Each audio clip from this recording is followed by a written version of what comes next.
Yes. So, again, dear participants, colleagues, and partners, thank you for joining us today at our online conference on artificial intelligence and disinformation in Eastern Partnership countries. It's really great to have you all here today. And in recent times, especially with an ongoing war in Ukraine, we've seen how information can be twisted on social media and internet. And technologies like ChatGPT, Midjourney, deepfake tools, which many people use to create lots of information and content quickly, can unfortunately also spread false information. This is a big problem because it means that incorrect stories and twisted facts can spread widely. Because of this, the Institute of Innovative Governance, with the generous support of the UK government, started a project. Our goal is to help those who create information and content, like journalists, content creators, bloggers, spot and stop the spread of false information that comes from advanced technologies like ChatGPT. And last year, we created together with our partners,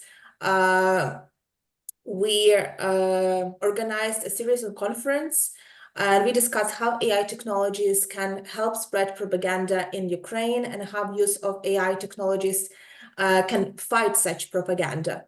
And today we are here to share experience from Eastern Partnership countries and Armenia, Moldova, and Georgia, and discuss how we can fight against the misuse of AI in spreading false news. I really want to thank today for our partners in British Embassy Kyiv for their support, and also to thank our partners, Digital Communication Network, for their hard work on this conference. And I wish everyone a very good and fruitful discussion. And I hope, please ask questions to our speakers, and I hope you all will be involved, and we will really have a great conference. And I would like to give a floor to Matthew Booth, as UK Strategic Communication Advisor. Matthew, if you're here with us, please, the floor is yours. Hi there. Hi. Thank you very much for having me, and thank you for your warm words of thanks. I should extend those to my colleagues at the British Embassy Kiev, particularly Svetlana Yavorska, who has done a lot of the driving work behind the support here, including lending me her phone to dial in. So that's probably why my name doesn't come up as Matthew Booth, and that's why I'm hunched over. So yeah, her generosity and her support knows no bounds. I am the Strategic Communications Advisor to Ukraine, and I think where I see myself sitting in this story, if you like, is I've worked across the region for years now in various different roles, and countering disinformation is something that has always been prevalent in my work for the last 8 years or so. And we know that there are many tools to counter disinformation. We know that there are things that we can do. Debunking forms a large part of that, and there's some fantastic NGOs that do work in this space. I am a very passionate believer in one of the other remedies, which is strategic communications. That's why I do my job. It's a lot harder for Russians and other adversaries to start to spread lies and disinformation about what something isn't, if we already have a clear idea of what something is.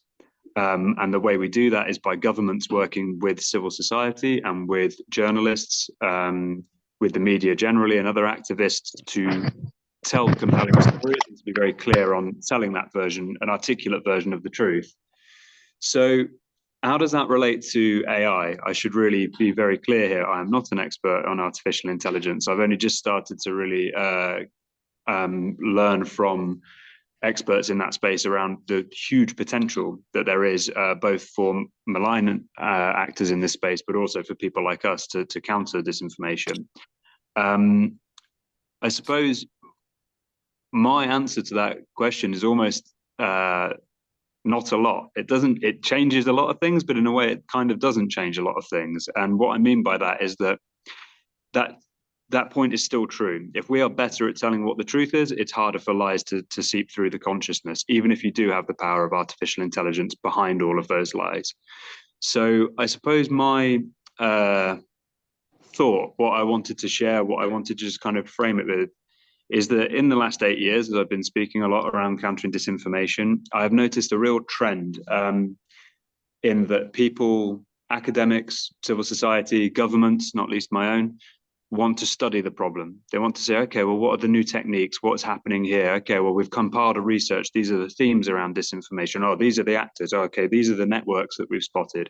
That's really important. That is really important. However, if you keep studying the problem, you just keep studying the problem. There comes a point where you need to start taking action to say, okay, what are we doing then? How are we telling our version of the truth?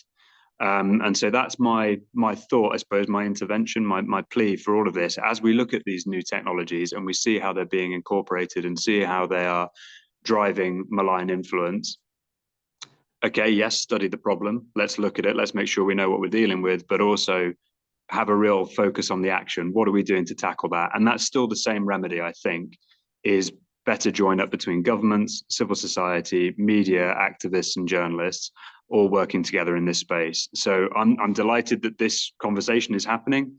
And I think I speak for British Embassy Kiev, and certainly I think for the rest of the UK government and my colleagues in London, when I say, please keep us informed of all of these things. We want to help in this space. You know, we don't think that we have all of the answers, but we've been studying the problem long enough now.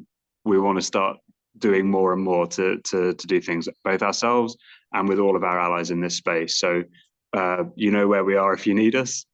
Please do. Let's have this as the beginning of a long-running conversation. So I think I'll stop there, but let me know, Anna, if there's any questions or if that resonates at all. Thank you. Thank you so much, Matthew. Thank you. Thank you very much.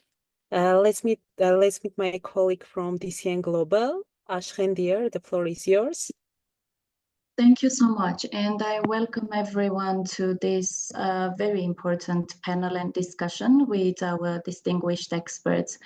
As you see, I'm Ashken Grigorian, Ash, the executive, Ash for short, executive director, acting executive director with DCN Global, as well as representing Armenia, Georgia, and Moldova for the project. I want to thank immensely for the support to the UK government, because this is a very important topic, and especially in our environment, especially in these uncertain times for the whole world. We are seeing that the new technologies are playing a huge role in creating the information space, and with colleagues, and I want to warm-heartedly thank our colleagues from Ukraine, Anna, for working with us on different projects and on this specific project, because we have worked together for years already tackling the issue of disinformation. And now we have the new technologies, specifically artificial intelligence, entering into creating, I will not be afraid to say, chaos in the information space, more chaos in the information space. And we have got the challenge, and we are strong with our experts. We are strong worldwide with our experts in the region and worldwide to take the challenge of artificial intelligence in this information space, to tackle it, to talk about it, to raise the awareness of the threats, and what is more important, to learn. And because I am also not expert on artificial intelligence, but rather an enthusiastic learner from the experts, we need to learn how to make artificial intelligence serve for good in creating information and in fighting the same information, the disinformation in the information space. So the new we welcome the new technologies. We embrace the new technologies, and at the same time, we welcome the challenges and we accept the challenges that it brings. I'm sure that with the great expertise here, we are going to talk about the ways and methods of tackling the problems, and we will learn how to make it work for better for us, for how to make it useful for the environment in the media space. I will not occupy too much of the time because our speakers, experts are online waiting, and I give back the floor to Ala, my colleague, to present the first expert and guest speaker. Thank you so much. Thank you very much. Without further delay, let's welcome our guest speaker, Dimitris Dimitriadis, Futurist Institute for Future and Foresight Research. Dimitris, the floor is yours. Thank you very much. Is it possible to share my screen, because I see that I cannot share my screen? Yes, just in one moment. Super, thank you very much.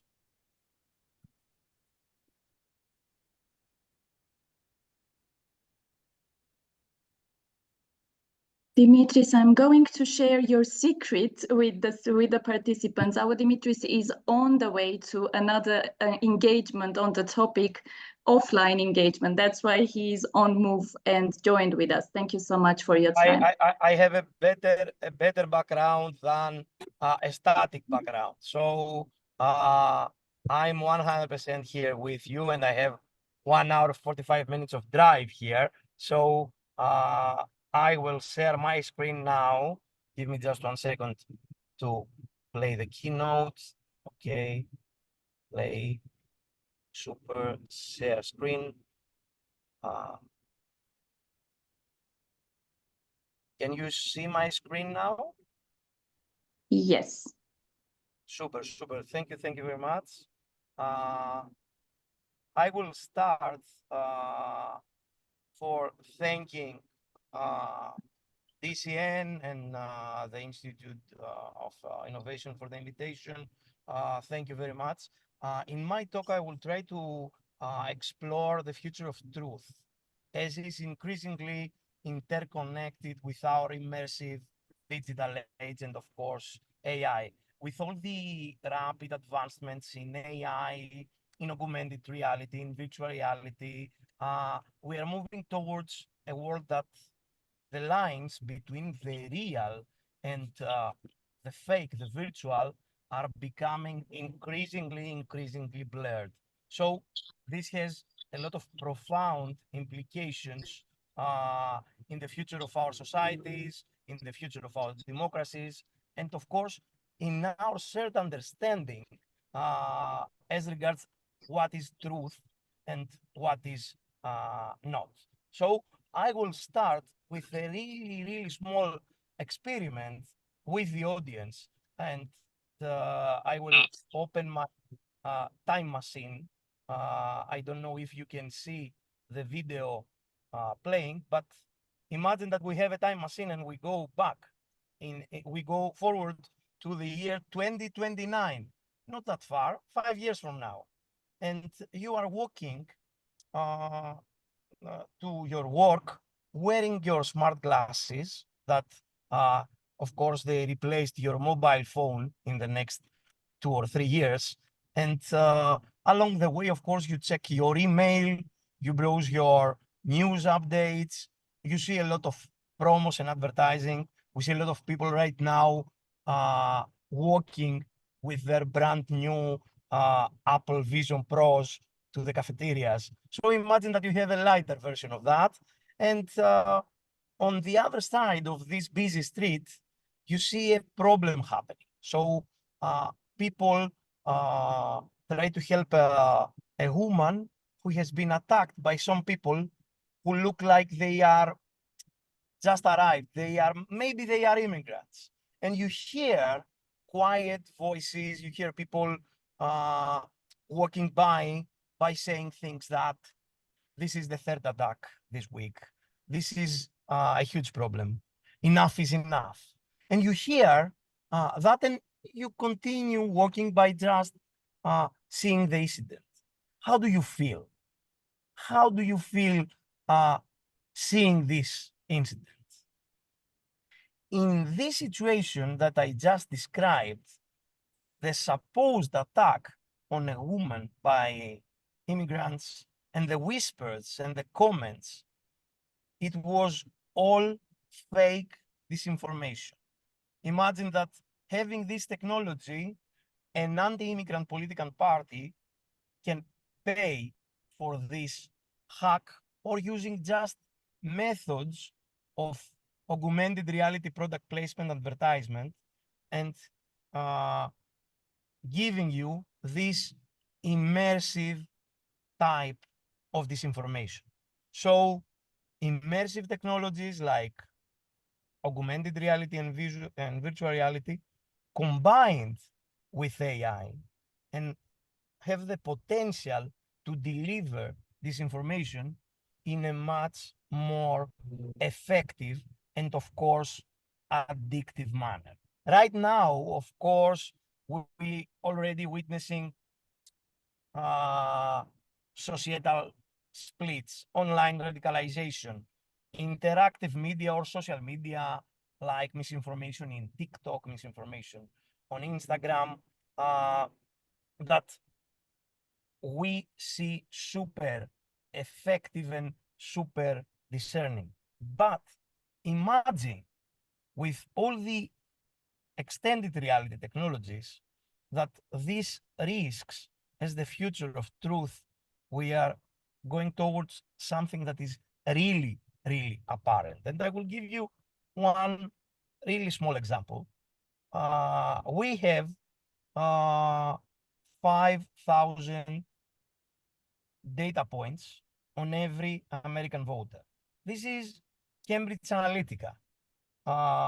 This is a scandal that is really well known, and of course, they use to aid to make social media campaigns that helped Donald Trump win the election that year. And of course, we already saw campaigns about Brexit or many other campaigns. The extensive data collection facilitated by these technologies allow us right now for precise micro-targeting.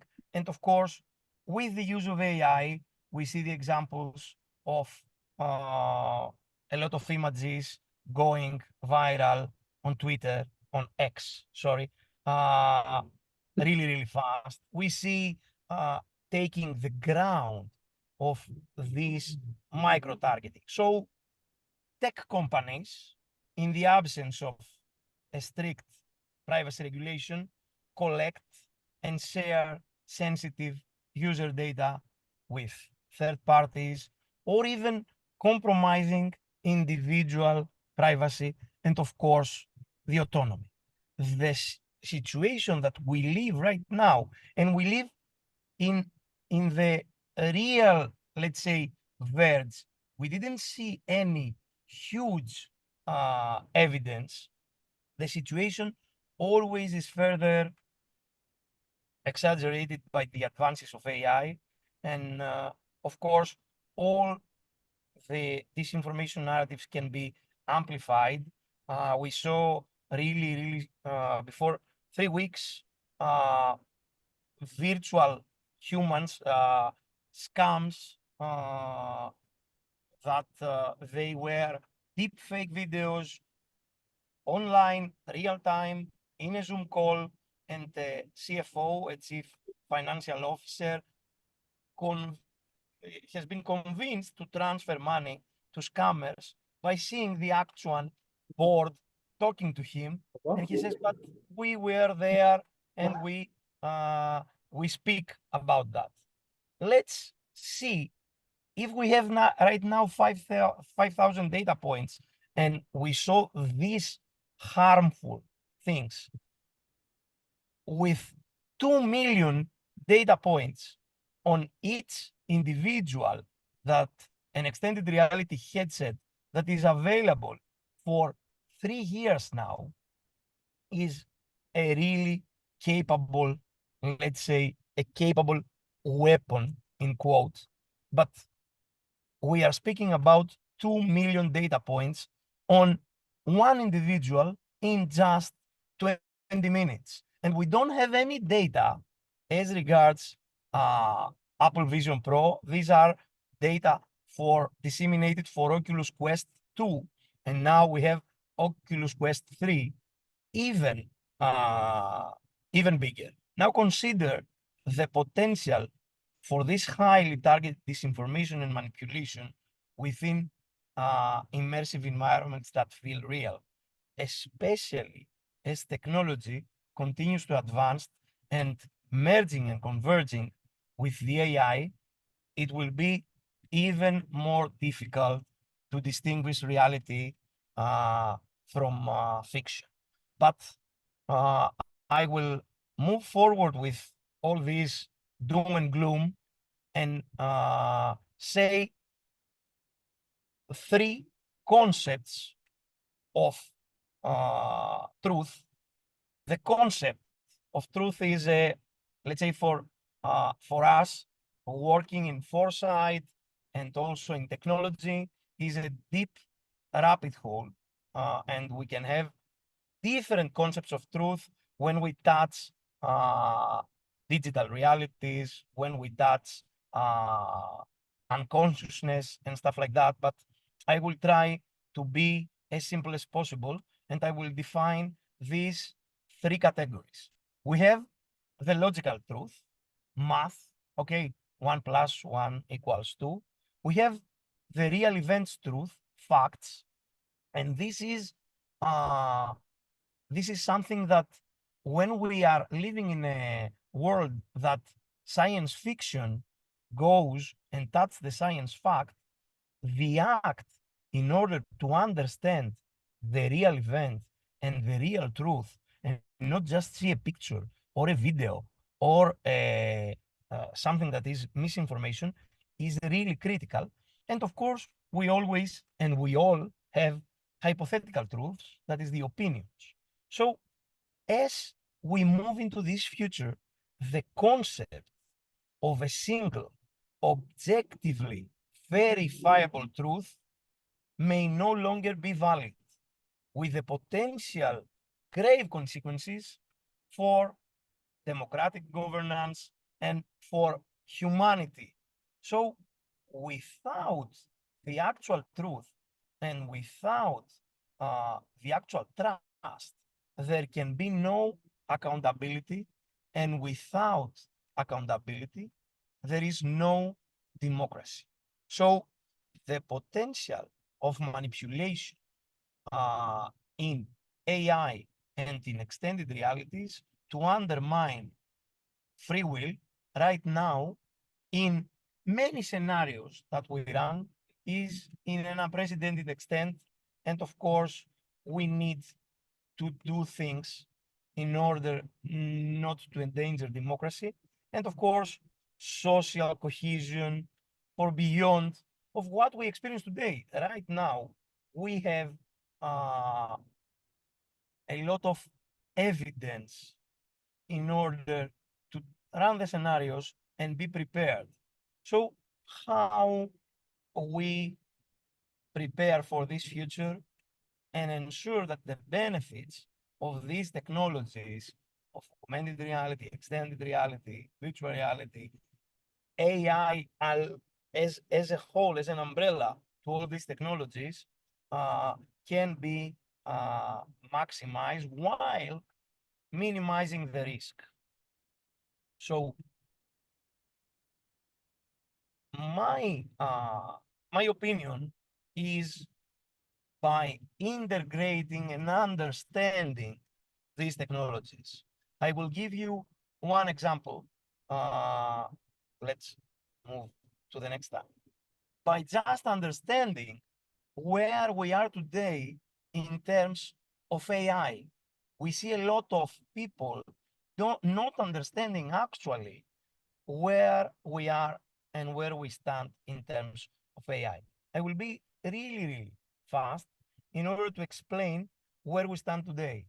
We see a lot of people telling that, okay, we have Elon Musk have an AGI, a general intelligence, or we see other players or other nations giving fake news about having general intelligence. But right now, we are in the era of machine intelligence. Okay, we don't have a huge AI working or having thoughts about machine consciousness.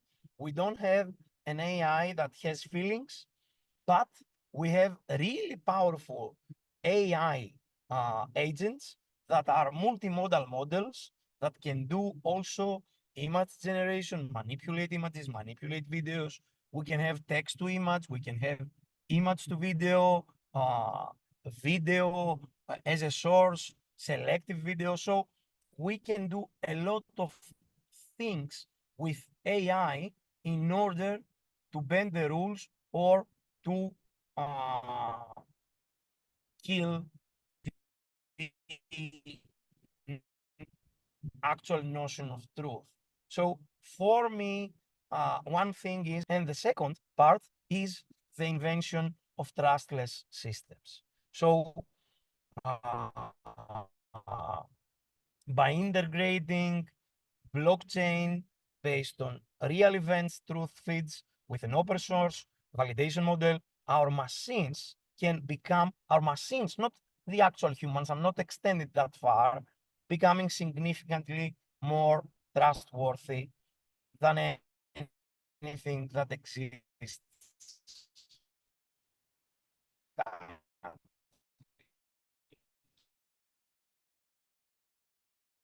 So while such a blockchain and trustless systems maybe sounds a bit in concerns about allowing an AI to exist like that, my idea is to understand and integrate these two huge technologies and allowing AI to be event-based and truth-based based on a blockchain technology.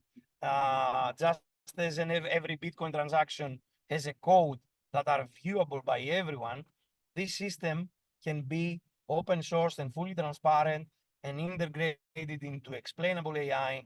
And the essential is that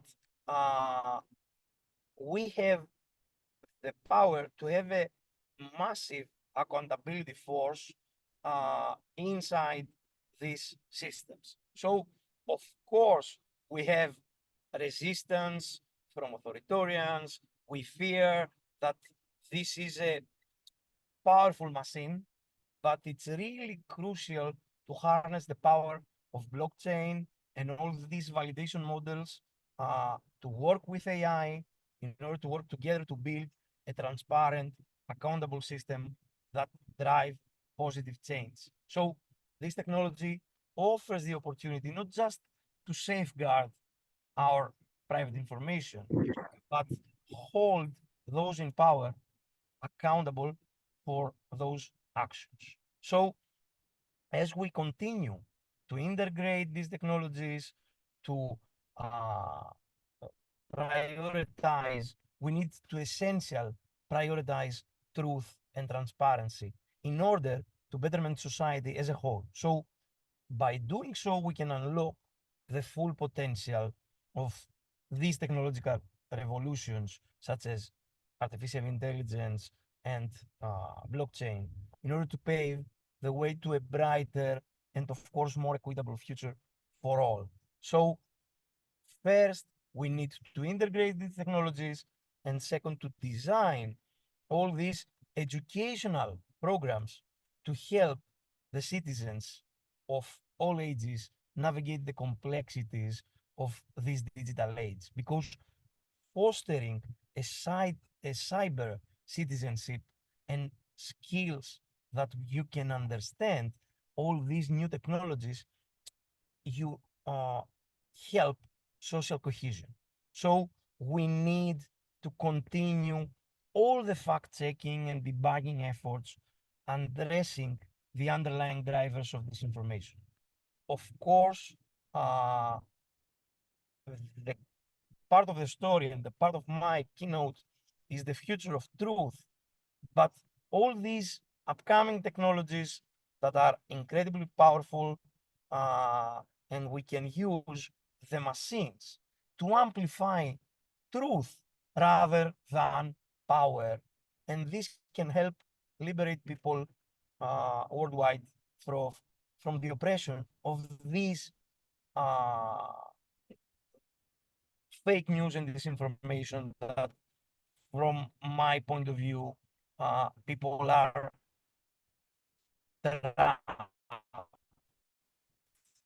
so I will try to make a conclusion here with a quote of my mentor, Jim Dator, which is an a foresight should appear to be ridiculous. So I would like to ask you to listen to this with a positive way and say, okay, maybe the future of truth lies at this intersection of the immersive technologies and AI, and of course, our ability to navigate this digital landscape, our ability for critical thinking, our ability to taking proactive steps to safeguard and of course to regulate these technologies, investing always in education, in research, and always addressing the underlying drivers of the disinformation. Of course, by doing this, we can build a future where truth and accountability remain the cornerstone of democracy and our social cohesion. Thank you very much. I'm here to discuss and to have some, if you have some questions. I know that it was a really intense storm of ideas, but I'm here.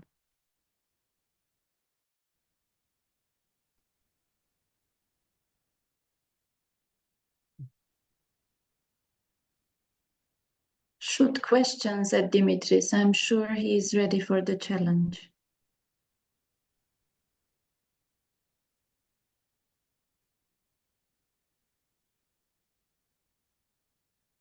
Okay, silence. Dimitris, thank you so much. And if you don't mind, please put your contacts in the chat so that if people have, yeah. Don't have questions,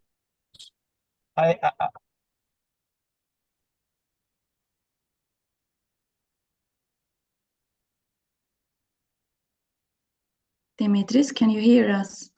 Of course. I will Okay, put my contacts and I am at your disposal for anything. I will listen to them.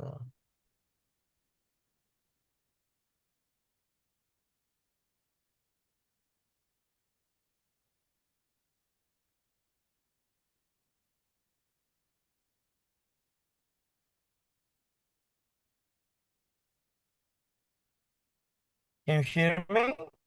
Yes, we lost you for some time, but now we are back.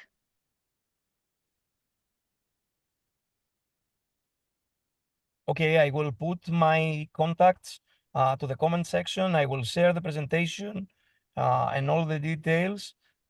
And I will be here for the next 10 to 15 minutes if someone needs something in order to discuss. Okay, thank you very much.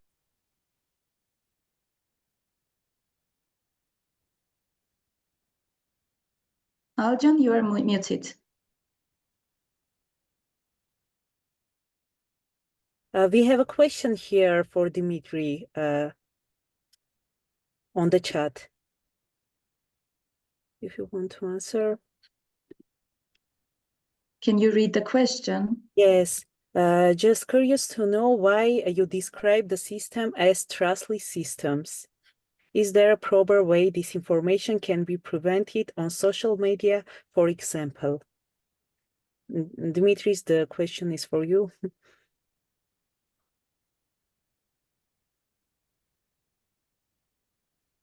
Oh, okay, is no longer here. I think the connection was low. Yes. Yeah. At the end, we have a QA part, and yes. Yeah, and please extend your questions to Dimitris's email, and I'm sure he's ready to reply to you in written form. Thank you so much for your questions. So we can pass to our next expert. Yes. After gaining valuable insights from Dimitris, let's warmly welcome our speaker from Georgia, Tina Tikotsamaya, MD, PhD, a professor of journalism and communication at the Georgian Institute of Public Affairs in Tbilisi. Dear Tina, the floor is yours. Oh, thank you very much. I'm very happy to be here with you. And let me share my, host disabled participant screen. So can you allow me to share my screen?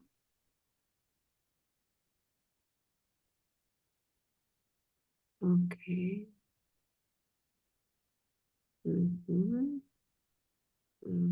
Okay. So here is my presentation. Do you see it? Is it visible, my presentation? Yes, Yes. we see you. Yes, we do. Very good.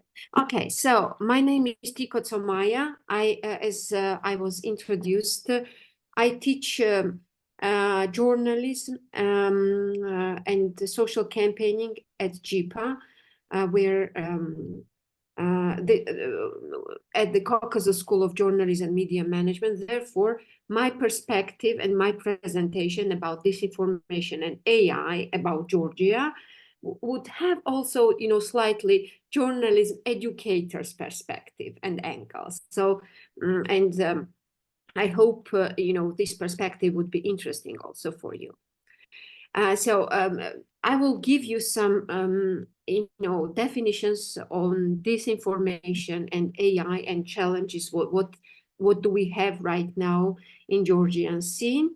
So I will also, based on research, I will show you some important resources that I found on AI that is related to journalism education and also tackling the disinformation. And so I will a little bit talk about the strategies for resilience to tackle the disinformation. And I will also explain or present you with the concept of Bravo Jamia. Okay, so as you know, disinformation is a global threat. It's the biggest challenge that we actually see and face. It disrupts elections, it splits and polarizes communities. It weakens the science, and therefore we are not able to just, make choices, truthful choices, scientific-based choices. It undermines democracy, it disrupts markets, and it's also slanders people's reputation and trust. So that's what disinformation does. And so actually disinformation spreads by people. We are actually actively participating in all of this that I have listed previously, right? And mostly this is happening because of the social media, spread of the social media. And this is happening because of the misinformation, partisanship, confirmation bias, lack of trust in institutions. And therefore, because most of the disinformation spreads via social media and online media, so we are really here. Researchers are really focusing on digital platforms such as Google, Meta, X, and that's what is happening.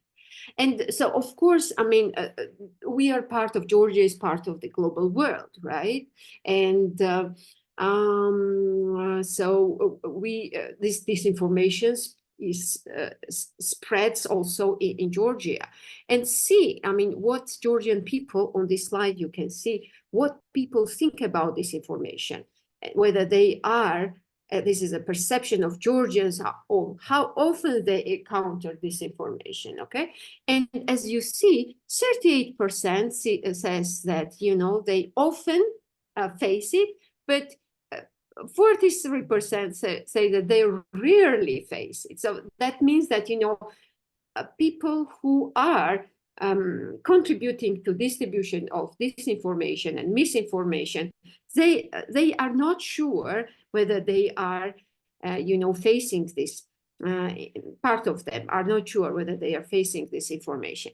Also, I think on Georgian context, I have to tell you that, you know, literacy level of Georgian young people is not that great. So according to Tim's and Pearl's research, and this is the new research, and if you look into the dynamics also, you can see that, you know, education literacy level is not that good. So, this, in comparison to peers in other post-socialist countries, school students in Georgia receive lower grades and have lower rates of achievement in all three areas of mathematics and, you know, critical analysis of the text.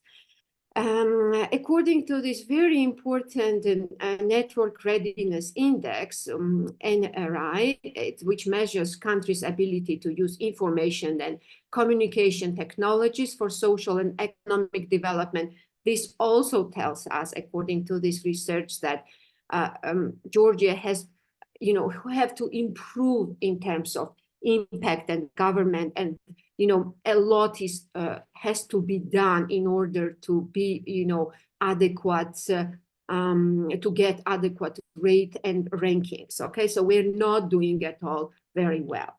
And again, if you talk about the Georgian context, we should acknowledge that right now we are in the war with Russia. So this is a hybrid war, so we have encountered also physical war twice in 90s and 2008. And as this graph shows, the narratives of foreign government dissemination, you know, these narratives which are misinformative and disinformative and, you know, propagandist one. So this propaganda intensifies because, you know, lower rate shows intensification of the problem, and it starts, this intensification starts since 2008, right? So you see, so another, on this graph, another country is Taiwan. So for Taiwan, the China, the dissemination of false information is China, but in our case, it's Russia. So, I mean, we are in this horrible situation when we don't have enough literacy, and so we have a huge enemy that spreads disinformation. And now AI is also coming here, right? And so it's interesting, you know, how to deal with that and what are the prospects and challenges. Okay. So another important aspect is the trust. So trust is decreasing for years, and this is also a global problem. And according to recent research also, and according to CRRC studies, you see that trust towards media and journalists decreases. So again, so this mistrust of institutions, this is also a good environment for disinformation to spread even better. Of course, you know, disinformation spreads in kind of waves, right? And it intensifies at certain in certain events, especially when election is coming, or you know, COVID global crisis happening, or Russian-Ukrainian war is so. Then it intensifies. That this is also is well documented by different researchers. What is interesting for Georgian context to understand that, you know, this disinformation, really intimidation, threat, violence is really tackling journalists, civil activists, and, you know, those forces that are fighting for a democratic future of Georgia. Okay, and so unfortunately, the government and its affiliates are believed to be behind such attacks. Normally, governments are defending media and democracy in democratic countries. But here, so we have a number of studies have demonstrated that sometimes pro-government disinformation and pro-Russian disinformation, they overlap. That's what is happening in Georgia. And unfortunately, in May 2023, Meta has exposed and deleted 128 dozens of accounts of inauthentic behavior related to the Department of Strategic Communication of the government of Georgia. So this is not nice, right?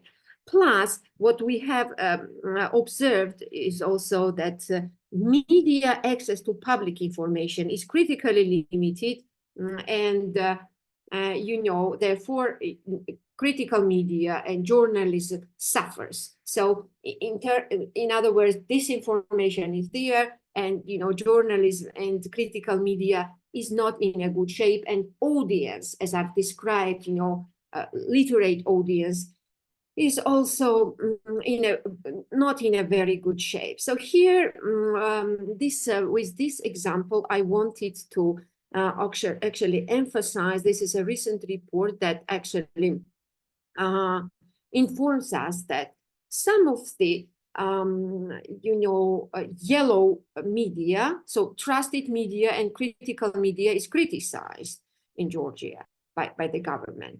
But some that are not trusted media, who disseminates and distributes distrustful and lies and hatred speech, so they are supported by the government. So this recent research shows that, for example, Ministry of Agriculture or Ministry of Finance is financing some of the media, post TV.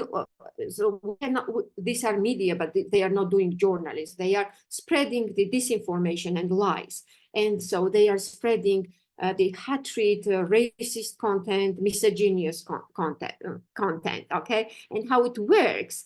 Let me explain. So when somebody, states something on the Facebook, for example, then, so this guy, for example, this Goga Haidrava said something anti-Ukrainian, okay? And immediately all this, I don't know, state-owned or not owned, but financed media, they would grab this statement and then distribute and share it.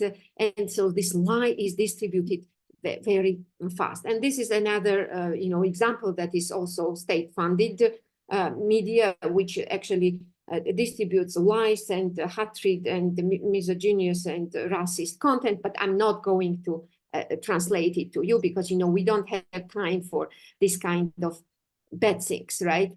So yes, artificial intelligence generated content, mostly images, are used to spread disinformation in Georgia. But, also our fact checkers are doing very well to, immediately debunk it. And so you see what kind of images are those, right? I mean, just very, we did not see so far the deep fakes or, it's not that serious yet. But, what we see, this content, actually, it's relevant probably to the literacy level of our audience. Is this content? It shows, for example, a new burial method in Europe. Okay, so it tries to demonize Europe, and this kinds of disinformation is ongoing. Another important aspect on disinformation is that it's also, has targets women. Okay, this is also a global phenomenon and problem, and this has appeared to be true also in Georgia. And according to a very serious actor in Georgia, a media development fund, so they have researched also this stuff, and so you see that through this misinformative or disinformative or content, they are targeting journalists. Here we see the president is targeted, and also wife of President Zelensky, for example. Ukraine is also a very important and hot topic for Georgian fake makers to distribute. So this, again, these are artificial intelligence driven generated photos, but that's a good thing that we know that Meta has actually, this is a recent development. They have already announced that they will be labeling AI generated images on Facebook and Instagram and Threads. So this is very good, right? So again, now let's, I try to describe the disinformation scene in Georgia. Now, what would happen when artificial intelligence comes into its power, with its own power? Because, now we don't know much, right, about it. So actually, of course, I mean, we know, I mean, we should know and we should be aware that this is not only a ChatGPT, right? It's artificial intelligence has been around in different forms globally and also in Georgia, and we are using it. But now we have to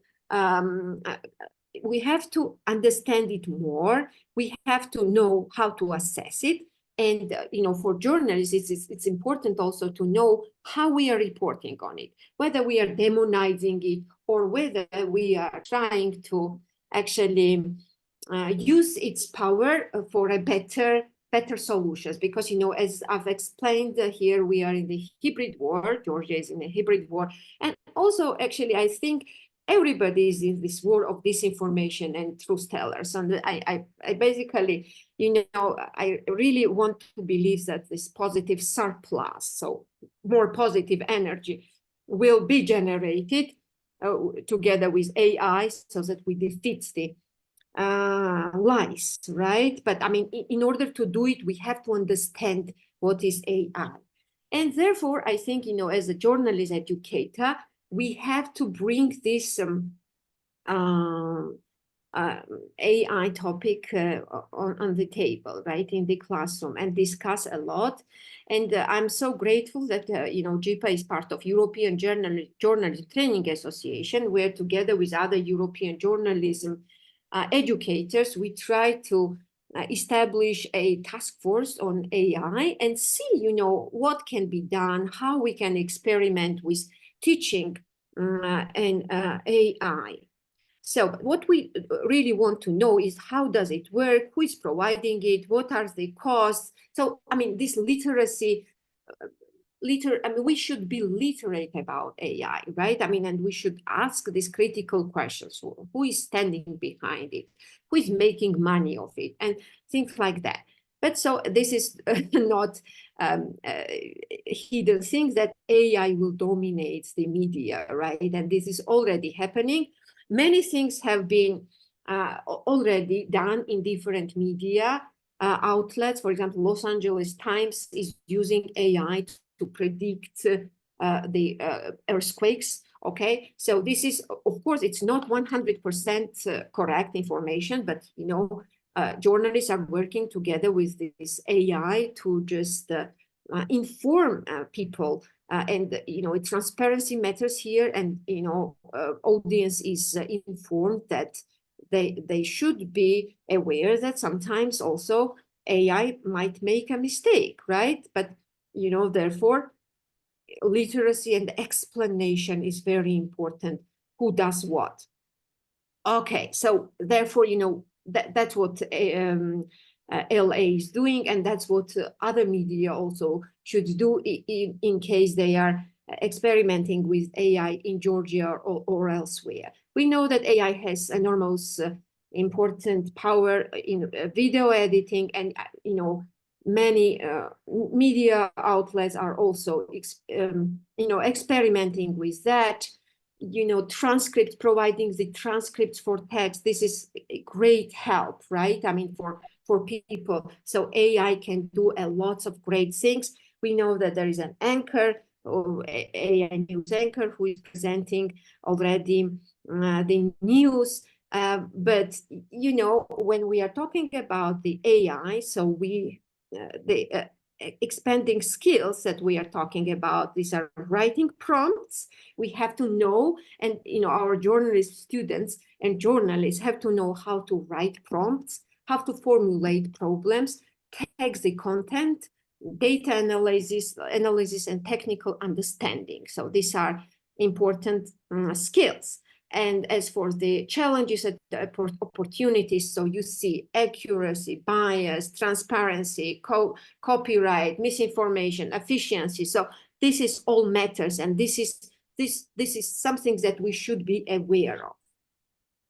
Here, I'm providing you with this because I think I did a very good research on this topic. I'm providing you with some important resources, okay? So I think as a early adapter, maybe, you know, just the person who, you know, get some information. I tried to use this artificial intelligence websites and resources, and it's really helpful, okay, for me. And what I do with my journalism students, I share what I know, okay, and so then I also gain more, because, you know, in our classroom we discuss how important it is to be friends with AI and to experiment with it.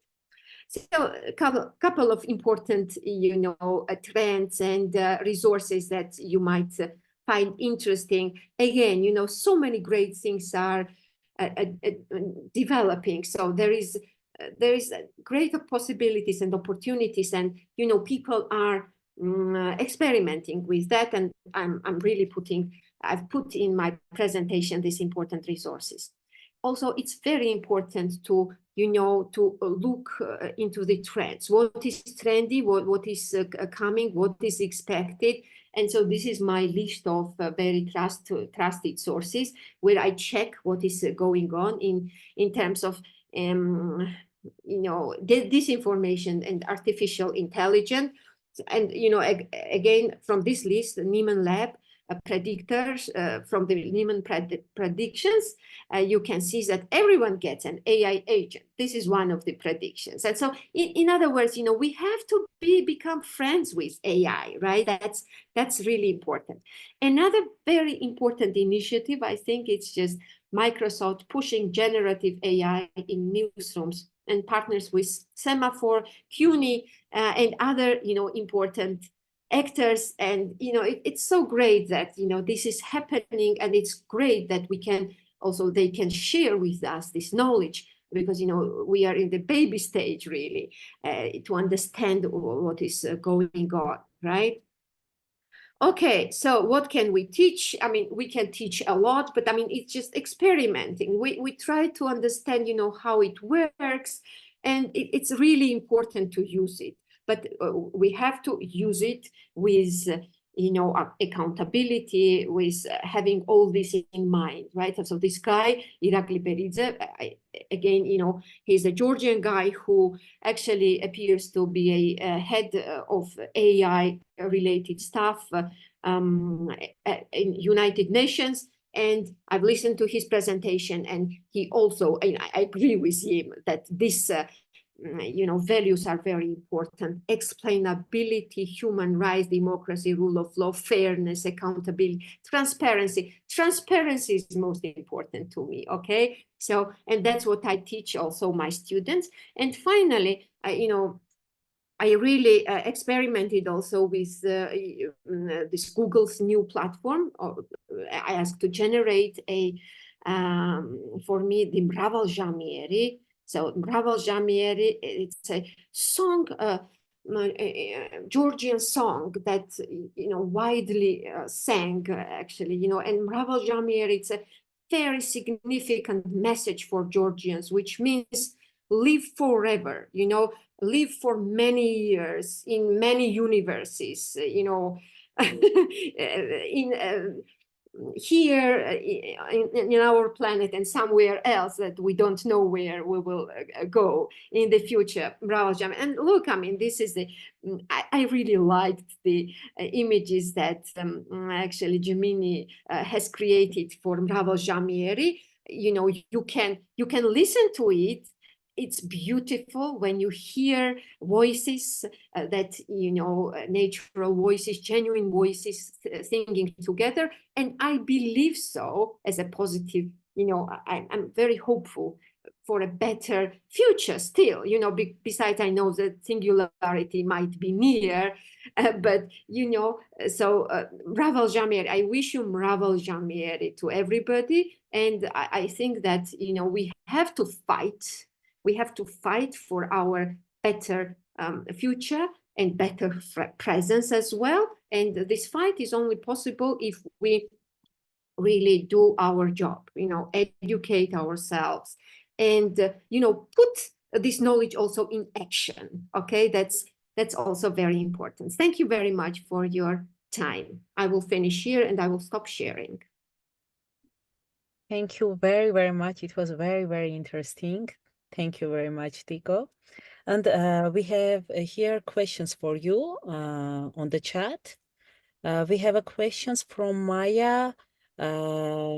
She's asking, can you please share the source of the chart about encounter disinformation? Yeah, which chart? Yeah, I think it's just yeah, I think it's there. I can share my presentation, I think, and it's a chart where Georgia and Taiwan was presented, right? That chart. I could not see the question, you know. Good, will you share those links? Yeah, I will share the links in this, and I can share also my presentation if you wish.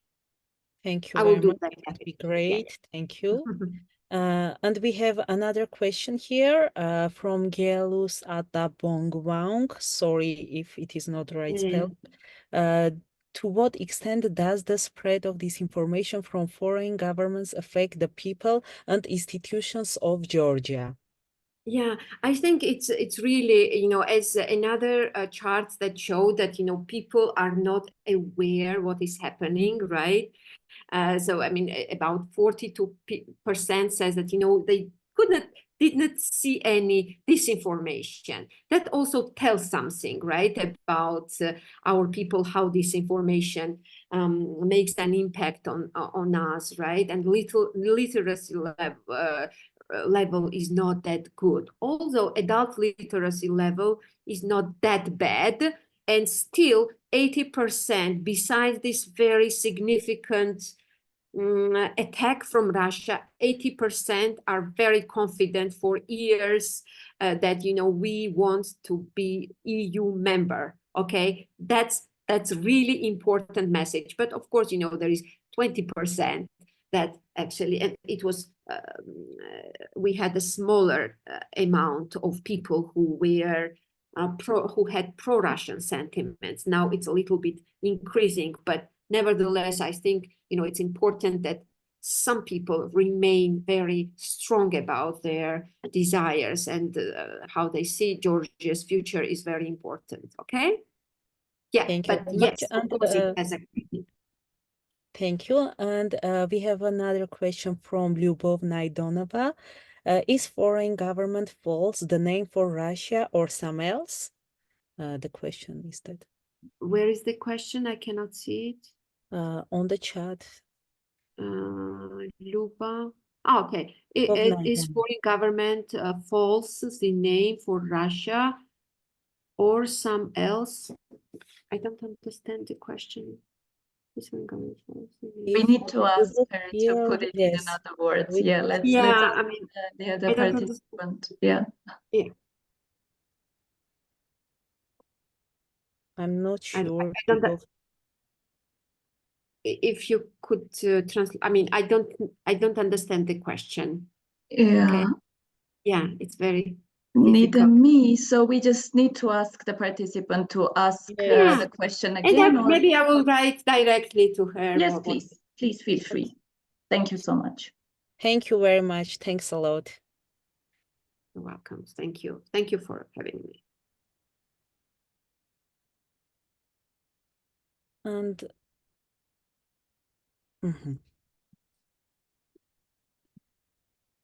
now I'm thrilled to hand over the virtual floor to our next guest speaker, Andrea Castagna, Secretary General, European Digital Development Alliance. Dear Andrea, the floor is yours. Well, thank you so much for giving me the floor. Actually, today I'm here as a representative of the European Digital Development Alliance, but I'm also a good old friend of the Institute of Innovative Governance. So let me just mention that I have a kind of double hat today. And I would like maybe to start my speech, my presentation by saying that the context of artificial intelligence within disinformation is a very huge topic. And today I'm trying to come up with 2 or 3 reflections related to the recent approval of the AI Act. For those of you who are not familiar with the AI Act, this is the first regulatory framework that the European Union has created to regulate artificial intelligence. And I would like to reflect a bit to what extent and how AI Act can be adopted and used in other countries, such as Eastern Partnership countries, and to what extent it can become a model for regulating artificial intelligence. Because, as I say, the relationship between artificial intelligence and disinformation is huge. I like sometimes to reflect on the fact that if you look back at the past, for instance, in 2015, things have changed so much. I remember that in 2015, when I was a student, I was trying to write, some papers about disinformation. At that time, we were talking about things like troll factories, disinformation agents, things that were detrimental for electoral processes. And if I think that nowadays, less than 10 years after, all these things are no longer relevant or much less relevant because we have artificial intelligence. So a huge troll factory can be replaced very easily by a good generative AI. And I think this is something that we should start to reflect more when we talk and when we tackle the topic of disinformation and artificial intelligence. And I think that 3 elements are particularly important. The first one is the speed of adaptation. Again, new technologies keeps getting better and better. Maybe less than 1 year ago, everyone started to use ChatGPT, and everyone was like, "Wow, ChatGPT is so cool! Everyone likes ChatGPT." But it is 1 year time. It has changed so much our society and what things that we can do with AI that we don't probably realize that it was less than 1 year ago that it got fully public. And the new technologies kept getting better and better. I think one of the speakers before was mentioning that we are going from machine learning to machine intelligence. And this is true, but the pace on which we are going from one side to the other, it's very fast. And this is the first risk, the first element that it's important to remark here. The second element, which is very much connected with what the previous speaker was saying, it's the education and the level of public acceptance. When I look at Europe, and I'm talking about Europe, not only the European Union or Eastern Partnership countries, Europe as a whole, we tend to forget that our continent is quite old, and we have a number of people, even in the youngest European countries, that they need to take time to get used to new technologies. They get familiar with the changes that new technologies bring, and a lot of people think that they can use to adapt to technology very fast, but it's not necessarily true. And I was mentioning before ChatGPT, but if you think about how to recognize a deep fake or how to clearly understand the implication for a democratic system of things like, again, deep fakes or artificial intelligence, that's something that we don't usually fully understand. And we don't fully understand because a lot of people use technology in a very passive way, meaning that they know how to use computers, they know how to use artificial intelligence if they have to create an image or if they have to write a text, but they don't really know how these things are created, how the algorithms are generated, and in what ways the technology is advancing. So on top of the speed of adaptation, which was the first element, the public acceptance and education is something that really it's an important thing to discuss. And the third one, which is the most important when it comes to legislation, is the balance between regulation and innovation. In Europe, not only in the European Union, but in Europe as a whole, we like to regulate new things.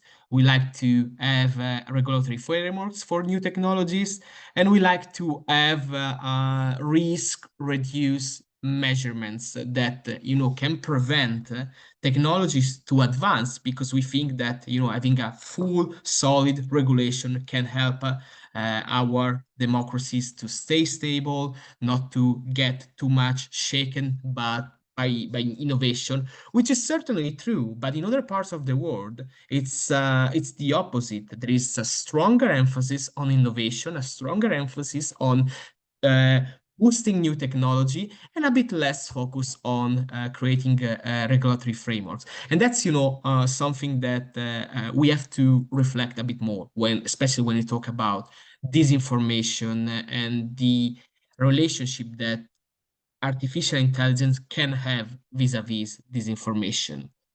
And why I'm talking about these three elements, so again, speed of adaptation, public acceptance and education, and regulation versus innovation, because all three elements are quite relevant to the AI Act that the European Union is in the process to adopt. And these three elements are particularly relevant when we want to see to what extent the AI Act can become a model also for countries that do not belong to the European Union, or at least do not belong to the European Union yet. So a bit of recap for those of you who are not familiar with the EA Act. The EA Act was put forward for the first time as a proposal for a regulatory framework, so it's a policy on artificial intelligence in 2021. At that time, again, it was another era, another age, because it was when we started to discuss the policy level here in Brussels, in other capitals, about what is artificial intelligence and how we can create horizontal regulations that can be useful and beneficial for citizens, and at the same time regulate a new technology. And after that, the policy discussion here in Brussels about regulatory framework and how to create an AI Act really skyrocketed, because it became the topic of discussion among the European Parliament, the European Council, the European Commission. And one of the first things that people really were perplexed about, something that really generated a lot of debate, was the definition of artificial intelligence. Because when we talk about AI, there are a huge number of definitions. I think one of the speakers before was talking about how to distinguish, some technical elements from policy elements. Well, the definition of AI in the AI Act was exactly like that. We had to find a balance between the needs of technology and the needs of the policy.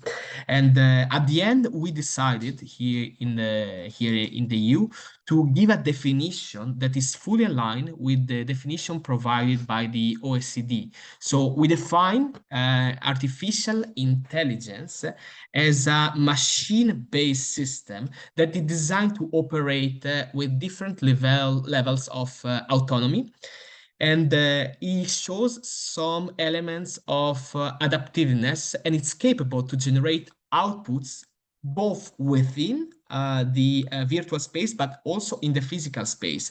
And this is something that it took quite a lot, because when you talk about AI, it's not just a technology. It's a new way to to understand things. Sometimes I like to make the comparison with cars.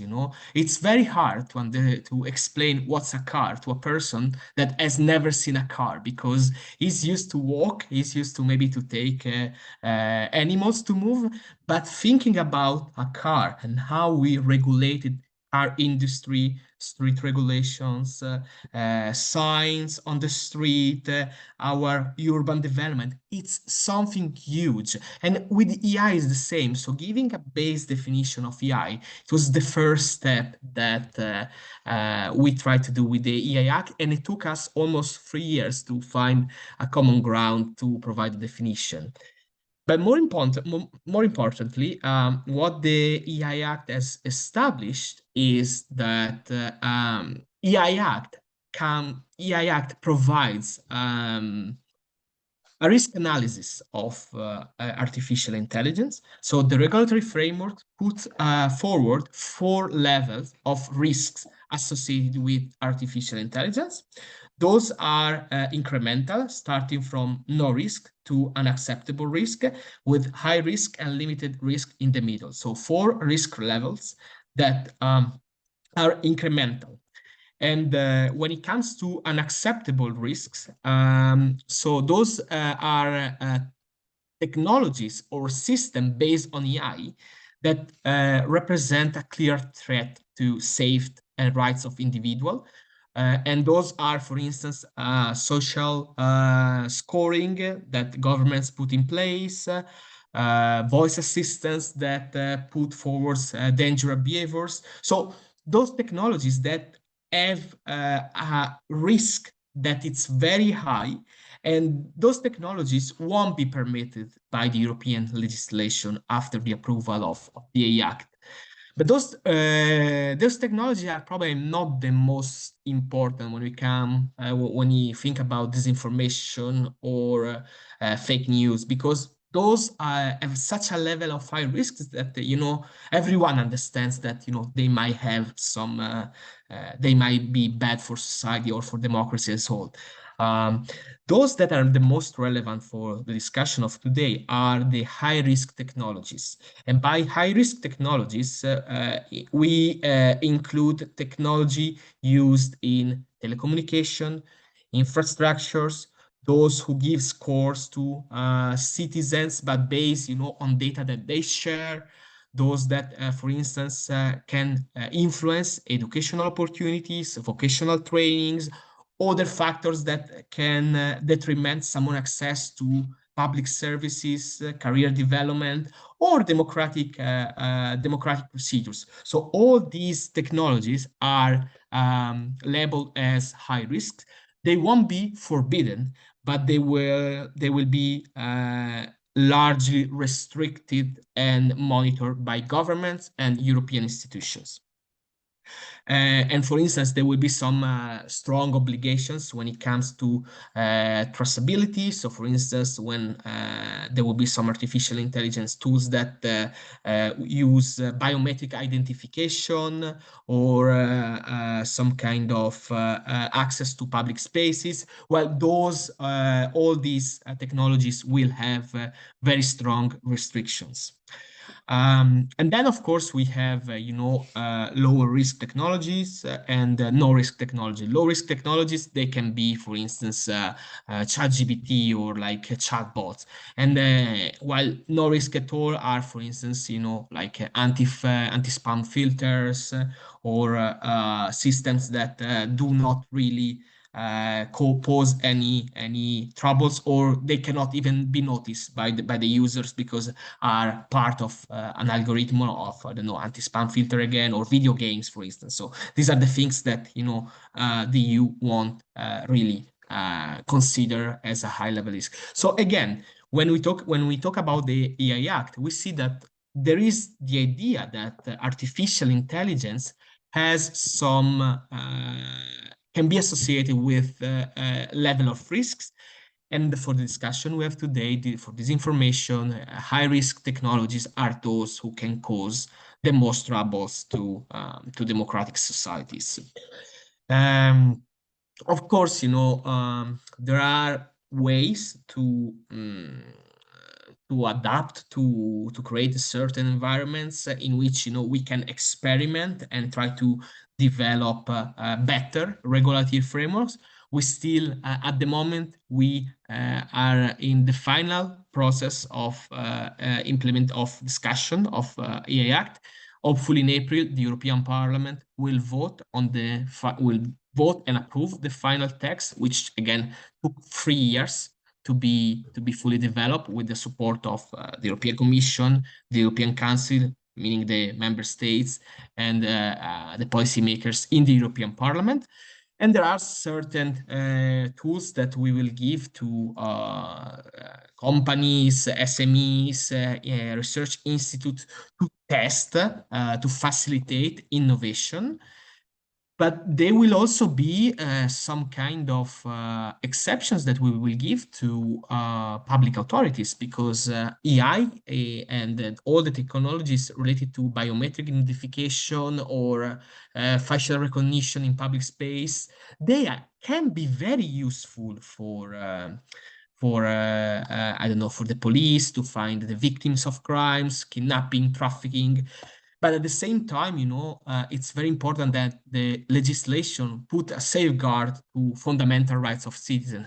And this is, of course, valid also for when you talk about disinformation, when you talk about AI that produce certain texts, certain pieces of news.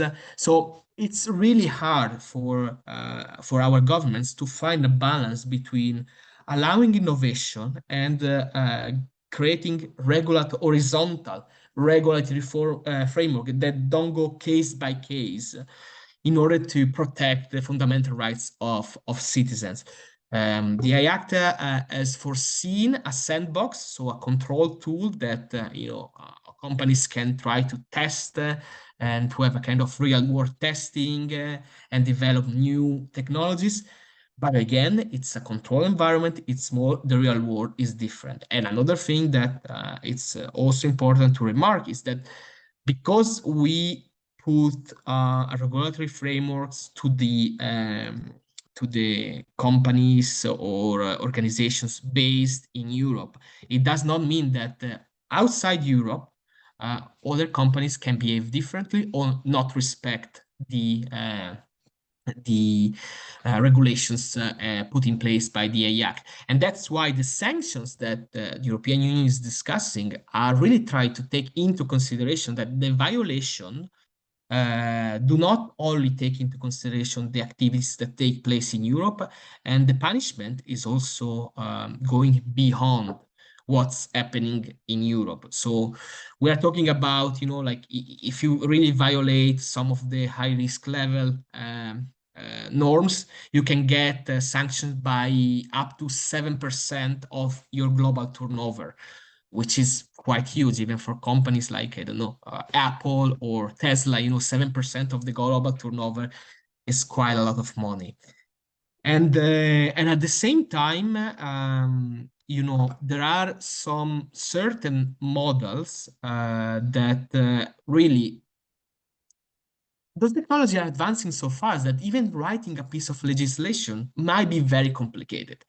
So first of all, again, we are talking about deep fakes that in the AI Act they got defined in a clear way, because again, when we talk about deep fakes, we are talking about a large number of technologies, and now in the AI Act they are defined as AI generated or manipulated images, audio or video content that represent an authentic person or a truthful person outside the artistic outside an artistic environment. So just coming up with this definition, it took quite a lot of time, and at the same time the technology evolved. So we're trying to put a lot of regulations, a lot of transparency obligations for providers that create deep fakes or objects that are AI generated, but at the same time the technology is advancing very, very fast.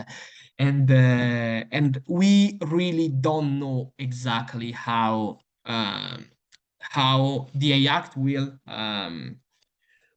be so the ambitions behind the AI Act will be so so good as many citizens in the EU and outside the EU expect. And this is for two reasons. As I say, the final text will be voted in the plenary of the European Parliament only in April. And then it will take 20 days after the publication on the official EU journal to become a real legislation. But then to get fully effective, it will take 24 more months.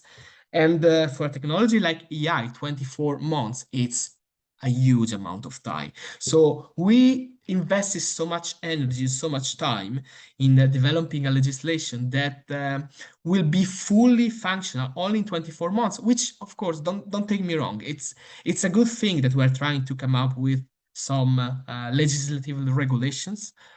But at the same time, 24 months are a huge time, and we don't know what will be the implications of the new technologies that will be created in those 24 months.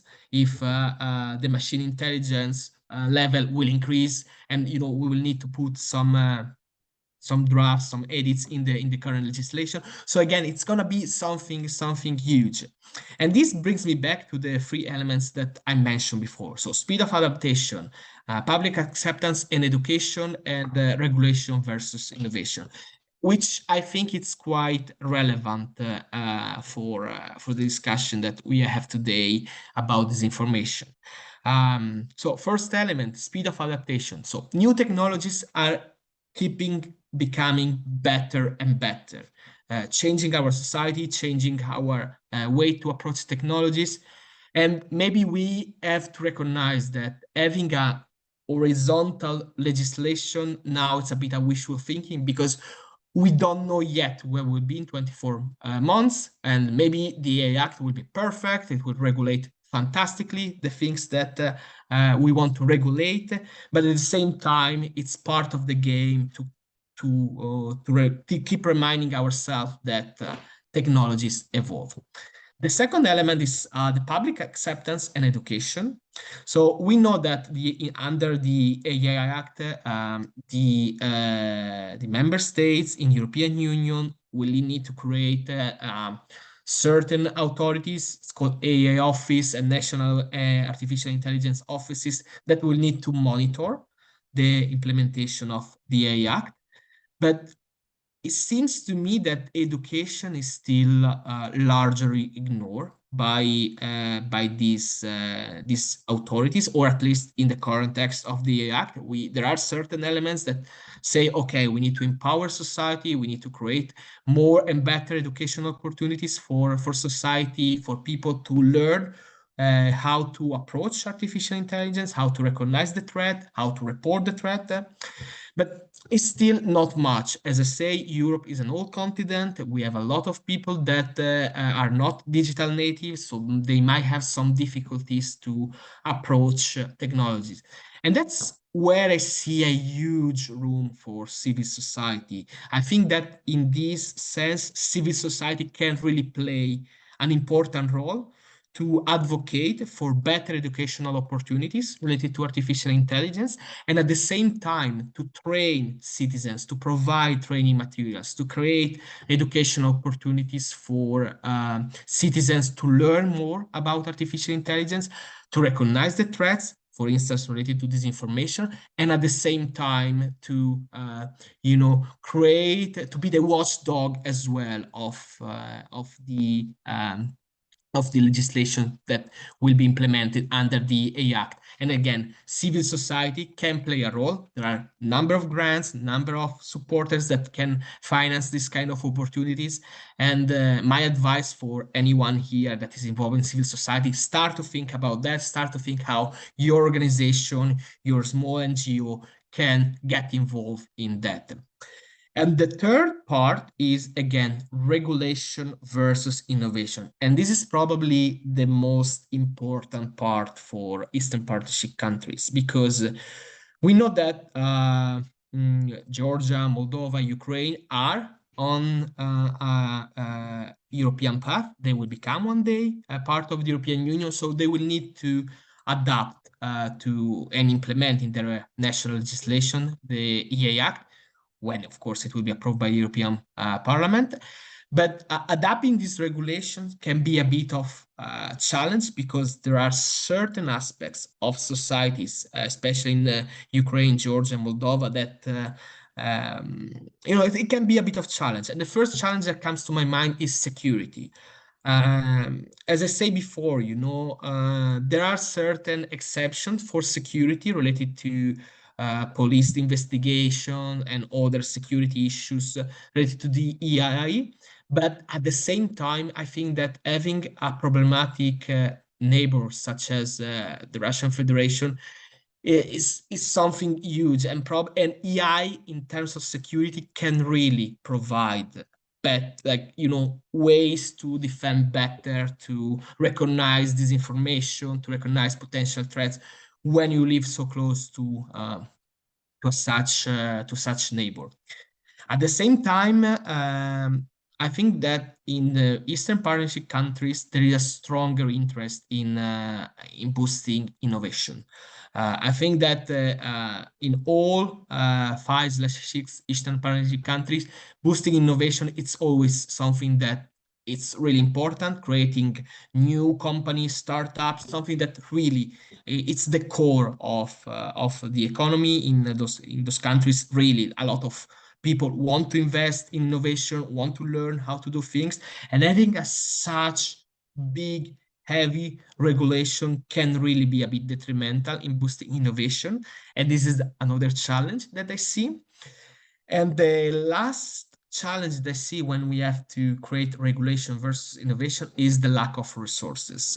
Because again, in terms of creating, an AI office in your country to monitor, the level of risk, to be sure that to create accountable public bodies that can monitor the implementation of AI Act can be really, really costly. And sometimes in Eastern Partnership countries, there are no big resources to come up with something new that people don't perceive as useful, because it's at the end of the day, it's another court or another office that you create to regulate something that people still don't understand.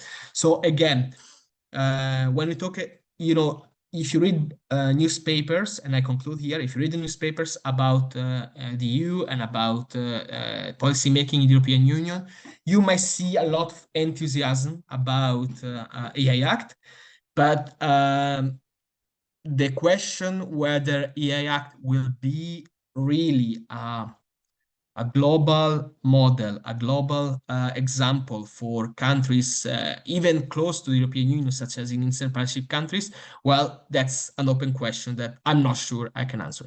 I stop here, but if you have any questions, please feel free to address me in the comments, in the chat, wherever you want, and I will drop my email as well here. So stop here. Thank you for your attention.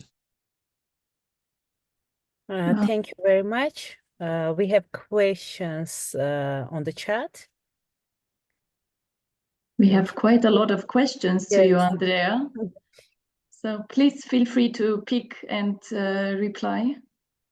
Can you read, because the chat is a bit small in my Zoom. I'm not. Let me see if I can do something with control. If you can read them and see. Oh, okay. We have a question from Jonathan Bosley. Please, could you give your opinion on whatever bureaucratic institutions which take considerable time to agree on a workable regulatory framework can ever keep up with the pace of change in AI developments? Is it not the case that by the time any infringement of the EU Act ever comes to be prosecuted, the environment will have totally changed and the EU Act will be outdated? Will companies who are most at risk from this regulatory framework just build in any potential fines into their businesses plans, as we have seen with the big techs? It is the question. Yeah, I can try to give my opinion, and again, I'm speaking on my personal capacity here, because I think that the Jonathan was indeed touching a key point of DI. When we talk about AI, we're talking about something that it's really evolving all the time. And I can give you an example. Generative AI was not really mentioned in the very first draft of the AI Act, and now it's everyone is talking about generative AI. So it's true. It takes a huge amount of time to come up with something like a regulatory framework. But at the same time, the technology is evolving. And if I can make it a comparison, everyone knows about the GDPR, the General Data Protection Mechanism that European Union has created. If I can compare the AI Act with the GDPR, I think that when GDPR was discussed and implemented, the idea of data protection, the understanding of data protection was much more developed, at least in terms of technology, public opinion, policy making, that it was easier to create something about GDPR and to create something that it could last at least 5 or 6 years. Now we are in the process also to review GDPR. But with the AI Act, I think that the technology is not there yet to be regulated. That's my personal opinion. I might be wrong, and it's a bit of wishful thinking to think about creating such a big and heavy regulatory framework and persecute or punish companies that don't adapt to this regulatory framework, especially when we talk about disinformation, because it's really, I think now it's almost impossible to prove that piece of disinformation has been produced with artificial intelligence, or when I don't know, if I think about a deep fake or something, I don't see how it can be persecuted at this stage, because it's still quite a new technology. So it's heavy, and I understand the question that sometimes it's not really easy to implement. Thank you very much. We have here another question from Galus. A question: in most countries of the EU, policymakers are old people above 50. Do you think this would have an impact on the regulation of issues of the AI, for example? I think it's not a problem of the age of the policymakers. Probably it's also a problem of the age of the general population. If you look, Europe is an old continent. We have less young people than other continents. And I think that very often, in Europe, I don't know, I'm not a sociologist myself. I don't know if there is a kind of link between the two, but of course, most of our European economy is not really based on technology, certainly not on AI. We have industry, we have services, but new technologies, it's an open question. If you check all the big tech giants, they are all from the US or from China. European big techs are really like 3 or 4 in the top 100%. So I think that's has a bigger impact rather than the age of the policymakers. I have to say that most of the people that work on the AI Act are mostly young. It's not maybe I can't say that for all member states, but certainly in the European Parliament, a lot of policymakers that work on the AI Act are relatively young. So maybe some food for thought as well. Thank you very much. We have another question from Vrej. Please, Vrej, open your microphone and ask your question. Greeting everyone. My name is Vrej. I'm CRO of Nexus Intellect research organization. Is NGO is in Armenia. My question is basically the first most important thing that I heard during the presentation, that when I keep hearing the word regulation, it comes to the point that our responsibilities as a civic society organization is to prevent over-regulation of the businesses, sciences, and all that. So I agree with you in a certain point. Are you being considerate about this issue? And if you think this overregulation might kill the businesses, we do have quite good example of this overregulation on the tech. In the beginning in Armenia, we had that issue.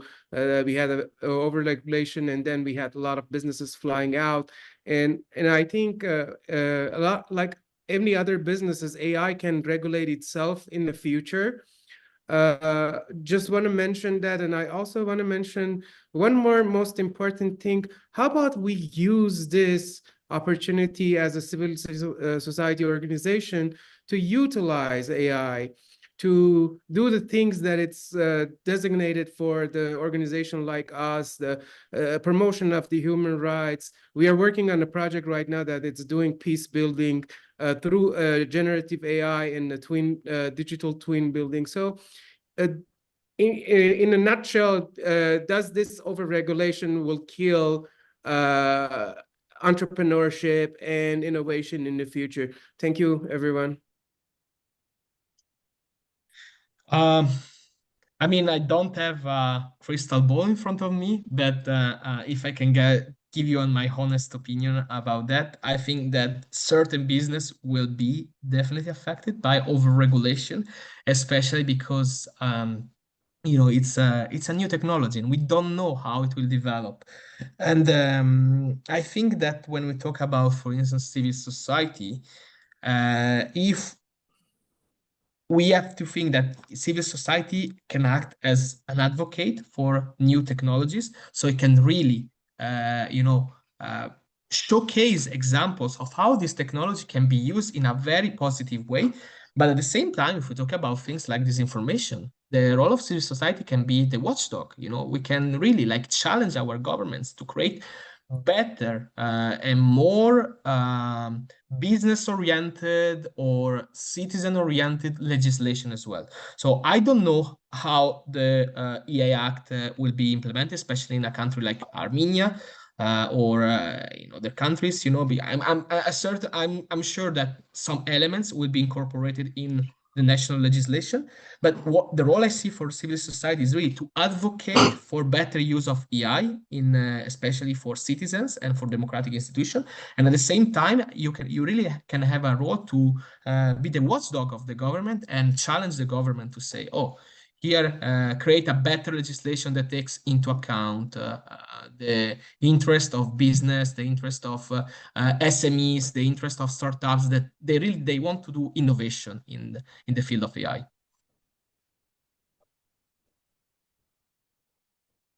Thank you very much. We have last question, I think, again from Jonathan Alajan. Yes. As open source AI proliferates, how can you possibly regulate what will become increasingly not possible to control? It's a big question when we talk about open source. I know that in the Act there are some special paragraphs related to the open source that gives open source software a bit more freedom to experiment and to try to test new things. The problem always with open source is the accountability of the companies that stay behind the open source, because most of them, they are non-for-profit, you know. So if there is a huge violation of a thing like AI Act, you know, you really kill the the open source, because the NGOs, non-for-profit, they don't have the resources to pay for huge fines, or most of the time they don't have huge resources. And when we talk again about AI, you know, it's you know, now I'm maybe not yet, but I'm sure that in a couple of years there will be so many tools created by by open sources related to the AI, that really they will be a huge part of the market, or at least of the shares of the use of AI tools. So the best is yet to come. And again, as I like to say, the limit is the sky, because it's important that policymakers recognize and acknowledge that open sources are useful for citizens, but sometimes I have the feeling that they are treated a bit like, multi-tech giants, and especially in the legislation, yes, you see some exceptions for testing, but not so much. So that's another thing that I'm just trying to speak. I'm thinking out loud, but that's another thing that I see for civil society to advocate for more and better open source regulation, or no regulation at all for open sources. Thank you very much. Thanks a lot. Thanks for the insightful session. Thanks. And thank you very much. Now let's welcome our speaker from Moldova, Andrei Ciurararu, an experienced researcher specializing in propaganda analysis, security and public policy at watchdog.md. Andrei, the floor is yours. Please. Could I share my screen, please?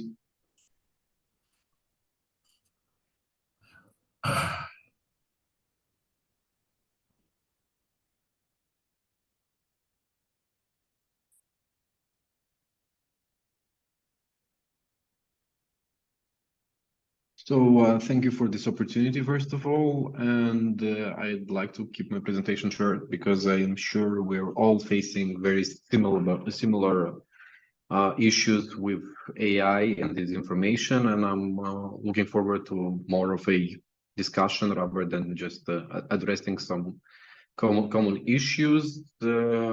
So what are the trends in AI and disinformation in Moldova? Obviously, text, video, and images generated by AI, automatization of bot farms. If we had actual people who would be sharing comments on some posts, now it's more people than that are tending to AIs who is doing that.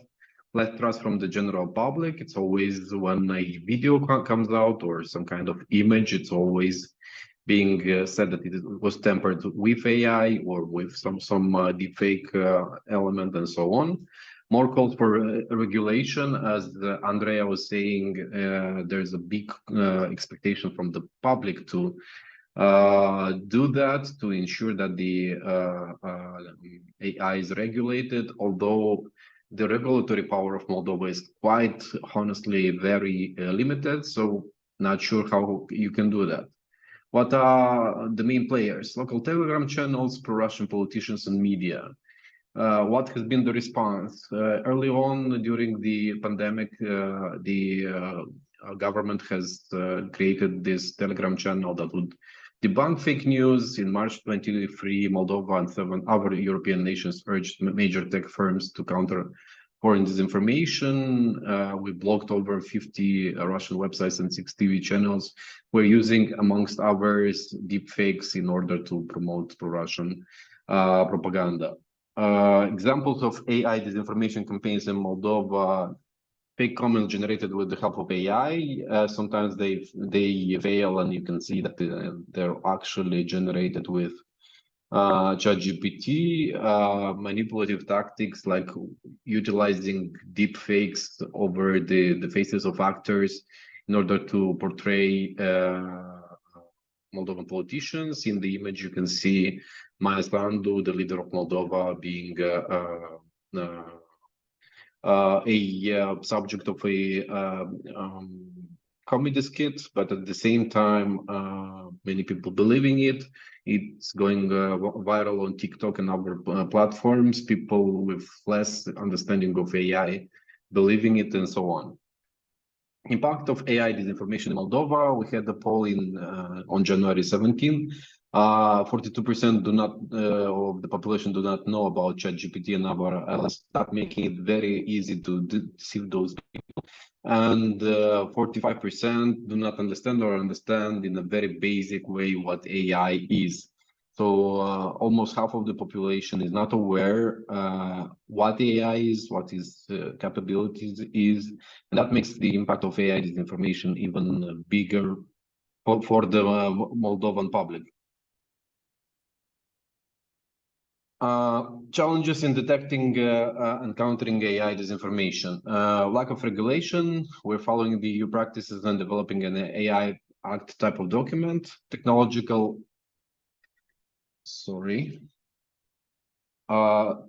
advancements. The technology actually develops quicker than it is regulated.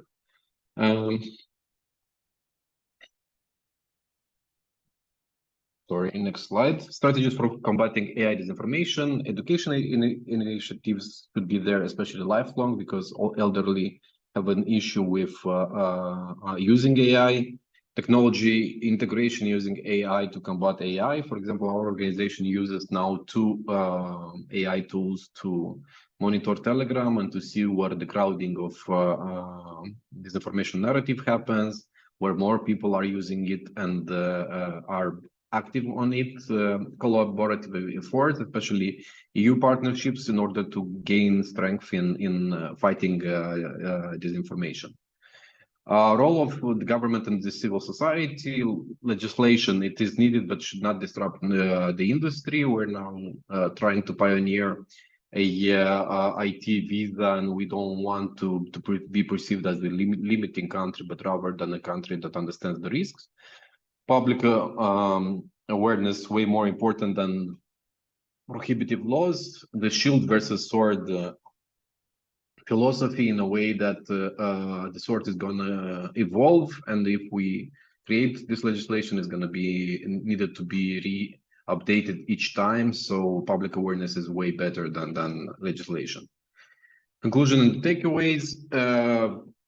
We should understand better that AI is blooming but not necessarily regulated. Call to action: learn how to use AI, use it, and then regulate it, in order to not to create more issues with regulating it than to limit the industry itself. And impact assessment, in my personal opinion, more good and bad is to be expected from AI. Even if it's used in disinformation, it also could be used for good. That's all from my side. Thank you. Thank you very much.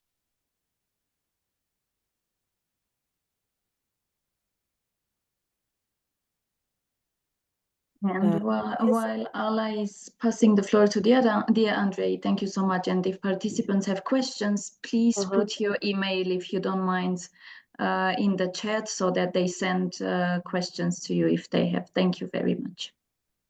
Thank you so much. Yeah. Thanks a lot. Our next speaker is Anna Melenchuk, co-founder of the Institute of Innovative Governance, digital policy expert in EU. Dear Anna, the floor is yours. Hello, everyone. Nice to be here. Nice to see all of you, the participants, the speakers. Warm welcome from the Institute of Innovative Governance. And thank you so much for the invitation, to all the organizers, and of course to the support from the British Embassy in Kyiv. In my next presentation, after all of the excellent collaborations from previous speakers about the technical and policy side of the artificial intelligence and its implications in the Eastern Partnership countries, I would like more, let's say, to address the elephant of the room, where all this disinformation and propaganda in our countries are coming from, and that's obviously from the Russian government. Recently, in the Institute of Innovative Governance, we were conducting the research where we looked at how Russia is spreading disinformation propaganda using the new technologies and new tools, including the AI, in Ukraine, in the Eastern Partnership, and more importantly, in the European Union. We selected European Union as one of the key regions where we wanted to look at more closely, because as you all know, there will be the elections to the European Parliament very soon, so the whole European elections coming up in June this year, and the European Union is going through a number of elections in its member states. As you've seen, Finland has just concluded the presidential elections, and also in the Eastern Partnership countries, some of the countries are also going through elections. So let's say that 2024 is the year of so many elections, and we believe that Russia is using these elections as the opportunity to spread its disinformation and propaganda, and it's trying. The Russian government is looking for some of the new tools they can use to do it, because as you all know, after the full-scale invasion on Ukraine 2 years ago, the, let's say, traditional access for the Russian government in the European Union and in the Eastern Partnership countries was severely limited. So let's say Russian government doesn't have very easy access to lobby, for example, the EU institutions or the member states in the EU or the governments of the Eastern Partnership countries as easily as they used to do it before the invasion. For this purpose, they started to look into other ways on how to influence people and those who are voting in the elections in order to bring their own people to the decision making, as they usually do via traditional tools, but now using more covert tactics and methods that we've tried to explore in our recent research. What we found out is that the disinformation and propaganda remains the key tool that Russia is using as the way to spread its influence in the Eastern Partnership and in the European Union. For that, they are using obviously the digital platforms. They are more actively exploring ChatGPT and artificial intelligence tools to easily spread all of their, untruthful narratives about its invasion in Ukraine and its, let's say, their ideas for their place in Europe. So yeah, when it comes to Russian propaganda and disinformation, we would suggest to imagine it as a triangle which starts from the Russian embassy. So basically, the representation of the Russian government in member states of the EU and in Eastern Partnership countries, where Russia has its own people, diplomats that normally also play the role of intelligence service, former KGB staff that are still trying to use some of the traditional lobbying methods to exert influence on the countries in our region, in Eastern Partnership, but also in the European Union. Then in this triangle, on the second stage, there is the Россотрудничество. It's basically this federal agency of the Russian government, which is tasked to support various organizations, cultural, but not only cultural, also media and other movements that could promote Russian interests and influence. That's we were also trying in our research to understand what is the current budget of this agency that is supporting all of those movements and organizations in Eastern Partnership and in the EU.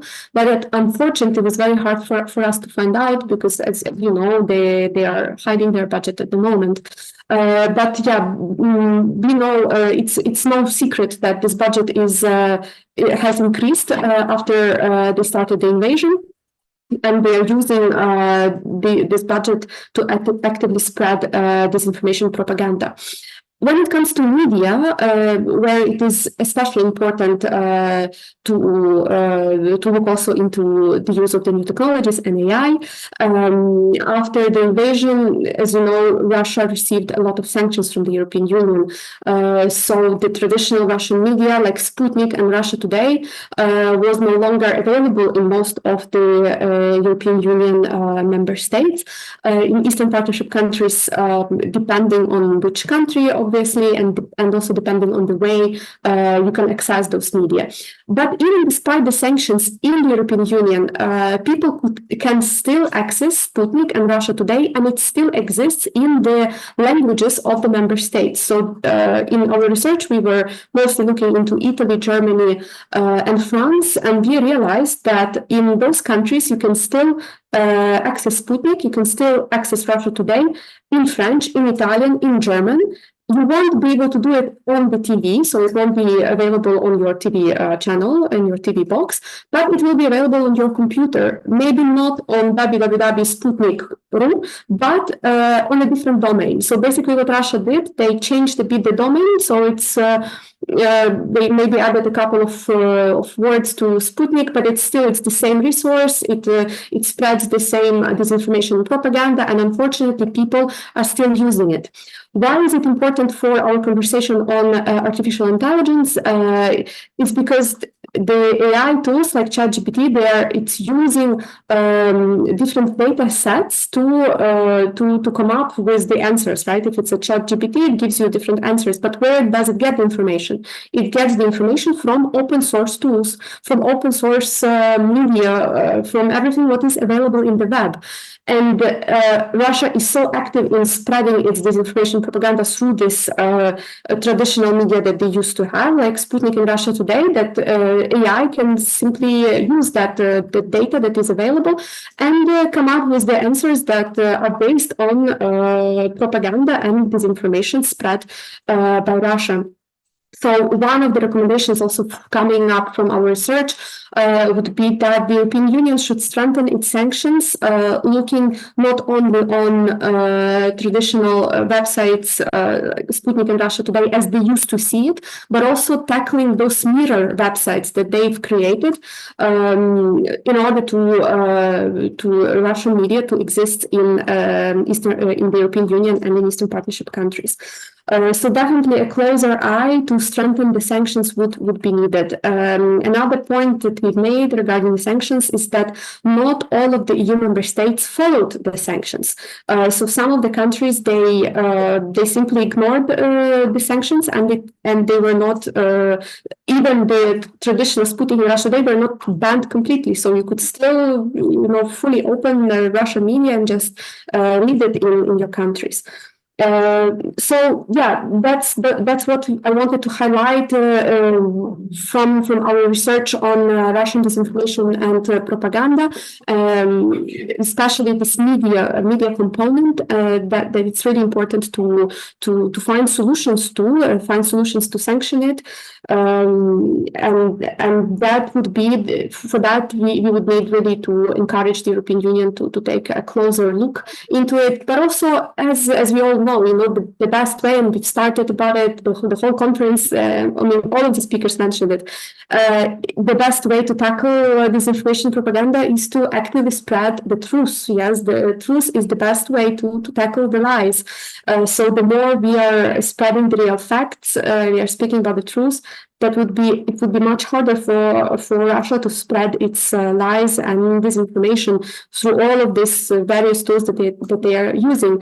Because once again, they have huge budget for it. They are trying to change and adapt their methods. They will be also doing it, and it's very hard to just keep up with the pace of the change that they are using to spread disinformation propaganda. Of course, the research has different other angles. We also looked into the cultural sphere, how Russia is spreading disinformation propaganda through cultural organizations, through its diaspora, through various political movements, manifestations, etc. And even the Russian church, that's also a very important actor of Russian propaganda in those countries. It's not just normally Russian Orthodox Church. It's a church which employs former KGB intelligence service or current ones, and you never know what is actually happening inside. So that was also one of the part of our research, really looking into various ways Russia is trying to exert its influence ahead of the elections on the European Union, especially those countries that are taking the lead, let's say, in the European Union, France, Germany, and Italy, and trying also to look how they are using now the new technologies to adapt to the new ways of spreading the disinformation and propaganda. Yeah, I mean, of course, I can talk a lot about this, but I think the best way would be also to share the research with you. I will put the link in the chat. In addition to, just tackling the ways how the influence is spread, the narratives that Russia is using, we also have a lot of case studies, and we actually have the names of the people, of those propagandists and organizations that are spreading the propaganda and disinformation, of both individuals and organizations. In total, we found 360 organizations and individuals in Germany, France, and Italy, and that's just 3 countries. And of course, we didn't manage to find all of them. It's just something what we found, which was lying on the surface because we were doing the open source research. So our objective is to look more actively into it, continue with this research, look into other countries, do more of investigations, also looking more closely into some of these sectors which are a bit harder to access from the open source. The Institute will be working in this direction more, and we are obviously inviting all of you to support us, join if you're interested. So I will leave the link to the research in the chat, and I'm happy to answer any questions you may have. Thank you. Thank you very much, dear Anna. Thanks a lot. I need to comment, just one comment, just because you talked about Russian church being not a church. So there is a church, a Russian church, and in Armenia you will never see a person entering there. There are only from time to time there are cars, but it is obviously an office, not a church, because never. I pass the place like very often. Never, you can say, never see any believers even around the church. So this is definitely true. Exactly. In France, we found out that in Paris, right in the governmental quarter, Russia has opened the Center of Russian Orthodoxy and Spirituality. So they don't even call it a church anymore. They call it the center. And it's situated right close to the French government. You can basically walk and access the offices there. It's just lying there on the surface, the way they're using these various tools that they have. And the fact that it's not sanctioned, that the people are not looking into it, it's something that we need to talk about. Dear Anna, there's a question from one participant. Is there a relationship between Orthodox churches in the other parts of Europe with the one in Russia? If yes, how is the relationship like? If no, why? It's a tough question. To be honest, we haven't looked into it. Our objective was to look really into the Russian Orthodox Church because we know that the Russian Orthodox Church is connected to the Russian government directly. Really, there is an obvious direct link which needs no additional proof. As for the other churches, the further investigation would need to be done. We haven't looked into this in our organization, but it's an interesting idea to explore, obviously, yes. Thank you. And how do you think AI can play itself in religion? It's another interesting point. I mean, obviously, people access religious information not only from churches orally, but also from online resources. So yeah, you can use the religious texts to put various messages there in a very covert manner, in a very covert way, to deliver the message that you want, and it would be a very clever way to spread it out. We haven't, but again, it's just a theory. We haven't looked into it within our research, but it's obviously a very interesting question.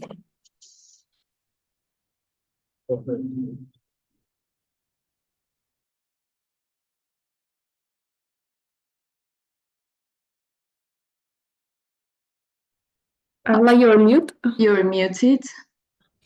I'm sorry. Thank you very much, dear Anna. Now let's, if there is no any question, we can go ahead. Yes? Let's go ahead. If others have questions, our Anna will put her email and people can ask questions through emails. Thank you so much. Thank you. Let's welcome our next speaker from Armenia, Tigranuhi Martirosyan, a journalist, media expert. Tigranuhi, the floor is yours.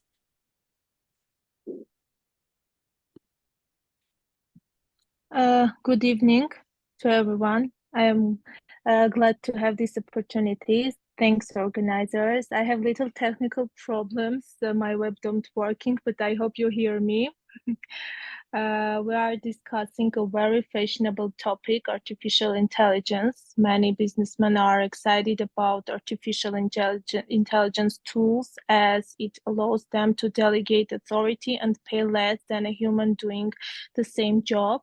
It must be said that the role of AI is growing in the media sector too. International authoritative media and bloggers are increasingly turning to the use of AI tools because they help, first of all, to save time. There are even attempts to replace, for example, TV presenters with presenters trained by artificial intelligence. I don't know if this is good or bad. Let's wait and see what comes of this. The use of artificial intelligence tools in Armenia is limited. They are especially lacking when working with text because AI does not yet know how to work with Armenian. Mostly tools are used to help prepare the visual content, photo processing, video editing, and something like that. You know that the ability to spot misinformation is one of the most important skills for journalists and media outlets. Misinformation spreads so quickly and in such volume that journalists are often unable to find and debunk it. This is where artificial intelligence tools can come to the rescue. Journalists and fact checkers have many useful tools for identifying disinformation. If these tools are of interest, I will later leave a link to my article where I give their names. They help you find fake text, photoshopped image, for example, videos with old or non-extant footage. But it must also be said that immediately after the advent of AI, the flow of misinformation increased and took on a different character. Unlike regular fake news, images created with the help of artificial intelligence are also circulating. And here the work of the media is complicated several times. If earlier it was a problem to find, for example, an old picture or a new one, whether it was photoshopped or not, now the problem is to understand whether it was made with the help of AI or not, whether it's real or not. Since tools have improved significantly, it is difficult to tell with the naked eye, even if the video is real or created by artificial intelligence. I want to give some example. Recently, a video made using artificial intelligence appeared on social networks where Armenian Prime Minister Nikol Pashinyan spoke about an investment platform launched by jointly with the founder of Meta company, Mark Zuckerberg. It was said that by registering in the system, a person can earn 100,000 drams per day. It's so high salary for Armenian, and everyone can become a participant. The video was technically well made. The speech and mouth movements matched, so many did not even suspect that it was a fake. People believed, registered, transferred money, and naturally lost it, becoming victims of fraud. According to official data, believing that this was the country's prime minister, people lost 25 million drams and naturally were unable to return these amounts. This example, unfortunately, is not alone. There are many similar examples when people are deceived, when the capabilities of artificial intelligence are used not to make people's life easier, not to make their lives easier, to help them, but to deceive them, especially in countries where there is a lack of media literacy, where people still cannot safely use the internet and cannot distinguish really news from fake news, the number of videos with similar content will increase. Of course, this is a big challenge that should be approached comprehensively, and perhaps a strategy to combat it should be developed. But until then, I think that a temporary solution to the problem can be given. It's very simple, my opportunity. First of all, as I already said, journalists should try to be several times more check information, not from 3, but from 4 or 5 sources. On the other hand, people need to be media literate and check the information that are given from other sources. It's I think a lot like healthcare. When any doctor writes as a prescription, I'm sure that each of us at least ask our friends whether he said heart of this medicine or not, or reads the insert for the medicine, looks at the expiration date of the medicine. When we buying milk in a store, we have all learned to read the ingredient. We are familiar with the manufacturers. We have those we trust and those we don't trust, and we don't buy them no matter what happens. Information is also related to our mental health, the health of our minds, and it should be traced as a commodity. It should be suspected, it should be verified. This is the only way, I think, to fight disinformation. It's my opportunity. Question maybe arise why the media does not write about the fact that this information can be spread through artificial intelligence. Let me say that a media writes about that, but public trust in the media is so low that people do not believe media. Inaccurate information spread on fake Facebook page is more reliable for people than what is written by the media. But that is another topic. We can talk about that another time. So thank you. I'm so sorry, but I want to able to answer your questions this time. If there are any, you can send to my email. And so thank you so much. Thank you very much, Tigranui. Thanks a lot. Tigranui, dear, please put your email in the chat so that people know how to reach you. And thanks for your participation. Thank you.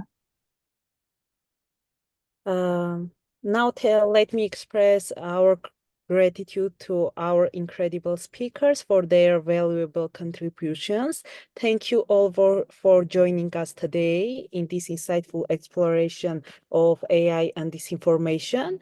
And now I want to give the floor my colleague Anna.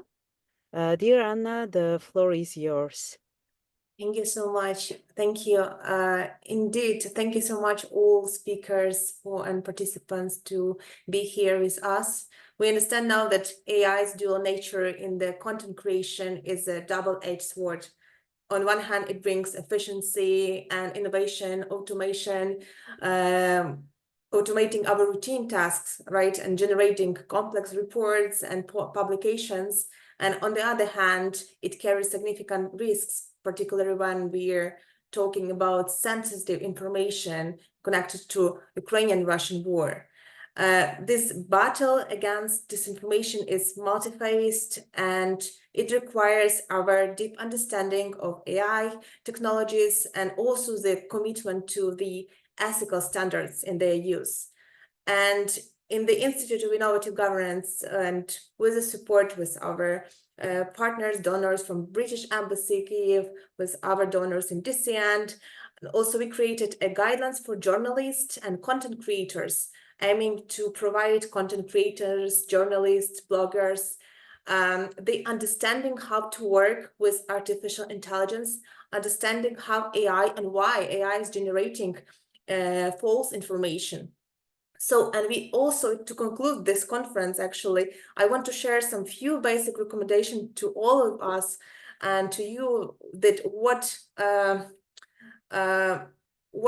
can we do to, how can we work with AI generated information and how to tackle the AI disinformation. First of all, this is a question, what you see and hear. This is a basic thing that every time you come across the news story or video, such as supposed clip of a politician, ask yourself, does it look realistic? Who is spreading this information and why? And search for similar news on a website or to see if it has been reported somewhere else. Also learn to understand emotions and unconscious behavior. It's about healthy self-doubt, about media literacy skills that help you to keep your head on straight. In fact, our brain do many things unconsciously. Our brains do many things unconsciously, and it has been proven that a person hears, even in the context of refutation, can become familiar to the brain. So you can feel this familiarity. You can see and use the fake news, and you see, okay, it's familiar, and subconscious, it inspires trust in your brain. So also, if you see that something familiar, but you see that something might be wrong, double check it. Also, most important, also learn how the fake content is created. And take some time to understand how fake news and deep fakes are created. For example, fake videos, that in fake videos, people do or say things in a way they have never done before. Like, this awareness will help you to understand if it's a fake news or not. And also, don't rely just on one social network or media outlet for all the information. You can follow different news channels, websites, and even international media to double check and to get a wide range of perspectives on this, on the news. This will help you also to avoid a trap. Also important, we will share with you the guide where you can find all this detailed information about, for example, the trusted fact checkers, because it's important also to know the fact checkers. If you see news, like what fact checkers to use, we have lots of them, like Snodes, factcheck.org, Stop Fake, Detector Media, some Ukrainian fact checkers. So there are lots of them that you are aware of them, and you can use it to double check the information that you see or read. And be skeptical. Be skeptical. If you're not sure about the news, please don't repost it. Because we see in social media that people are reposting a lot of disinformation, and other people will, it can be your friend who reposted it. You can trust your friend, but still be skeptical, because double check the information he or she reposted. We will definitely share with you all the information and our guidance. But I want to thank you all for being here in our conference. It was a fruitful discussion, lots of experts. We like 2.5 hours talking and discussing things. It's just amazing. And we had 77 people, and thank you a lot. And if you have any question to our experts or to the DCN Institute, please text us. We will share information. We'll share this recording with you. Also, we'll share the report, the guidance, and please be aware of all the AI and technical innovative tools. And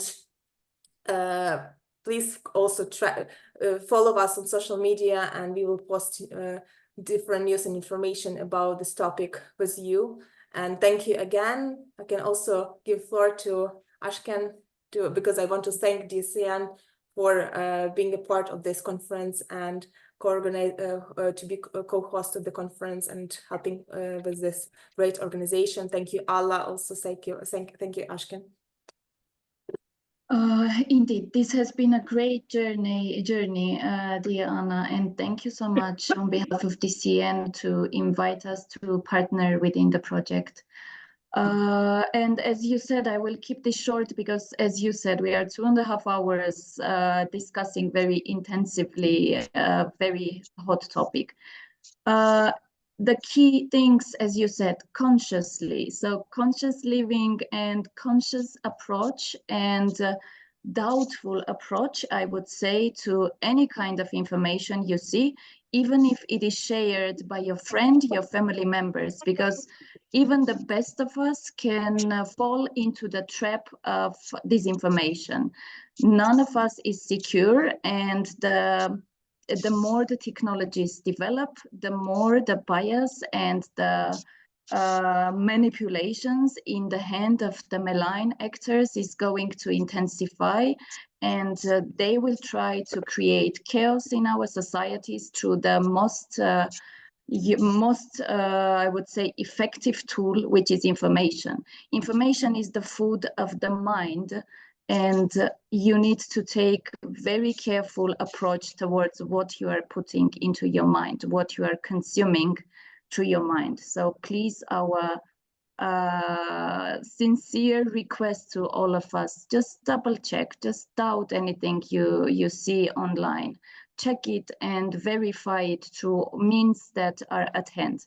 And I'm sure that through conscious consumption of information, we, of course, along with other tools and means and education and experts, we can face this challenge and create better societies, better future for our societies, and not give away to malign actors to make and create biases and create chaos in our societies.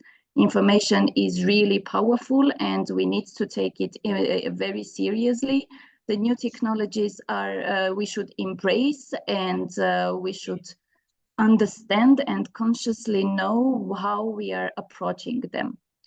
And I also would like to thank a lot for all the participants who stayed with us, who joined us, and again, very much thanks to the UK government and the UK embassy in Ukraine for the trust to put together this very important project. We hope to continue, and we look forward to be in touch with all of you. Thank you very much. Thank you.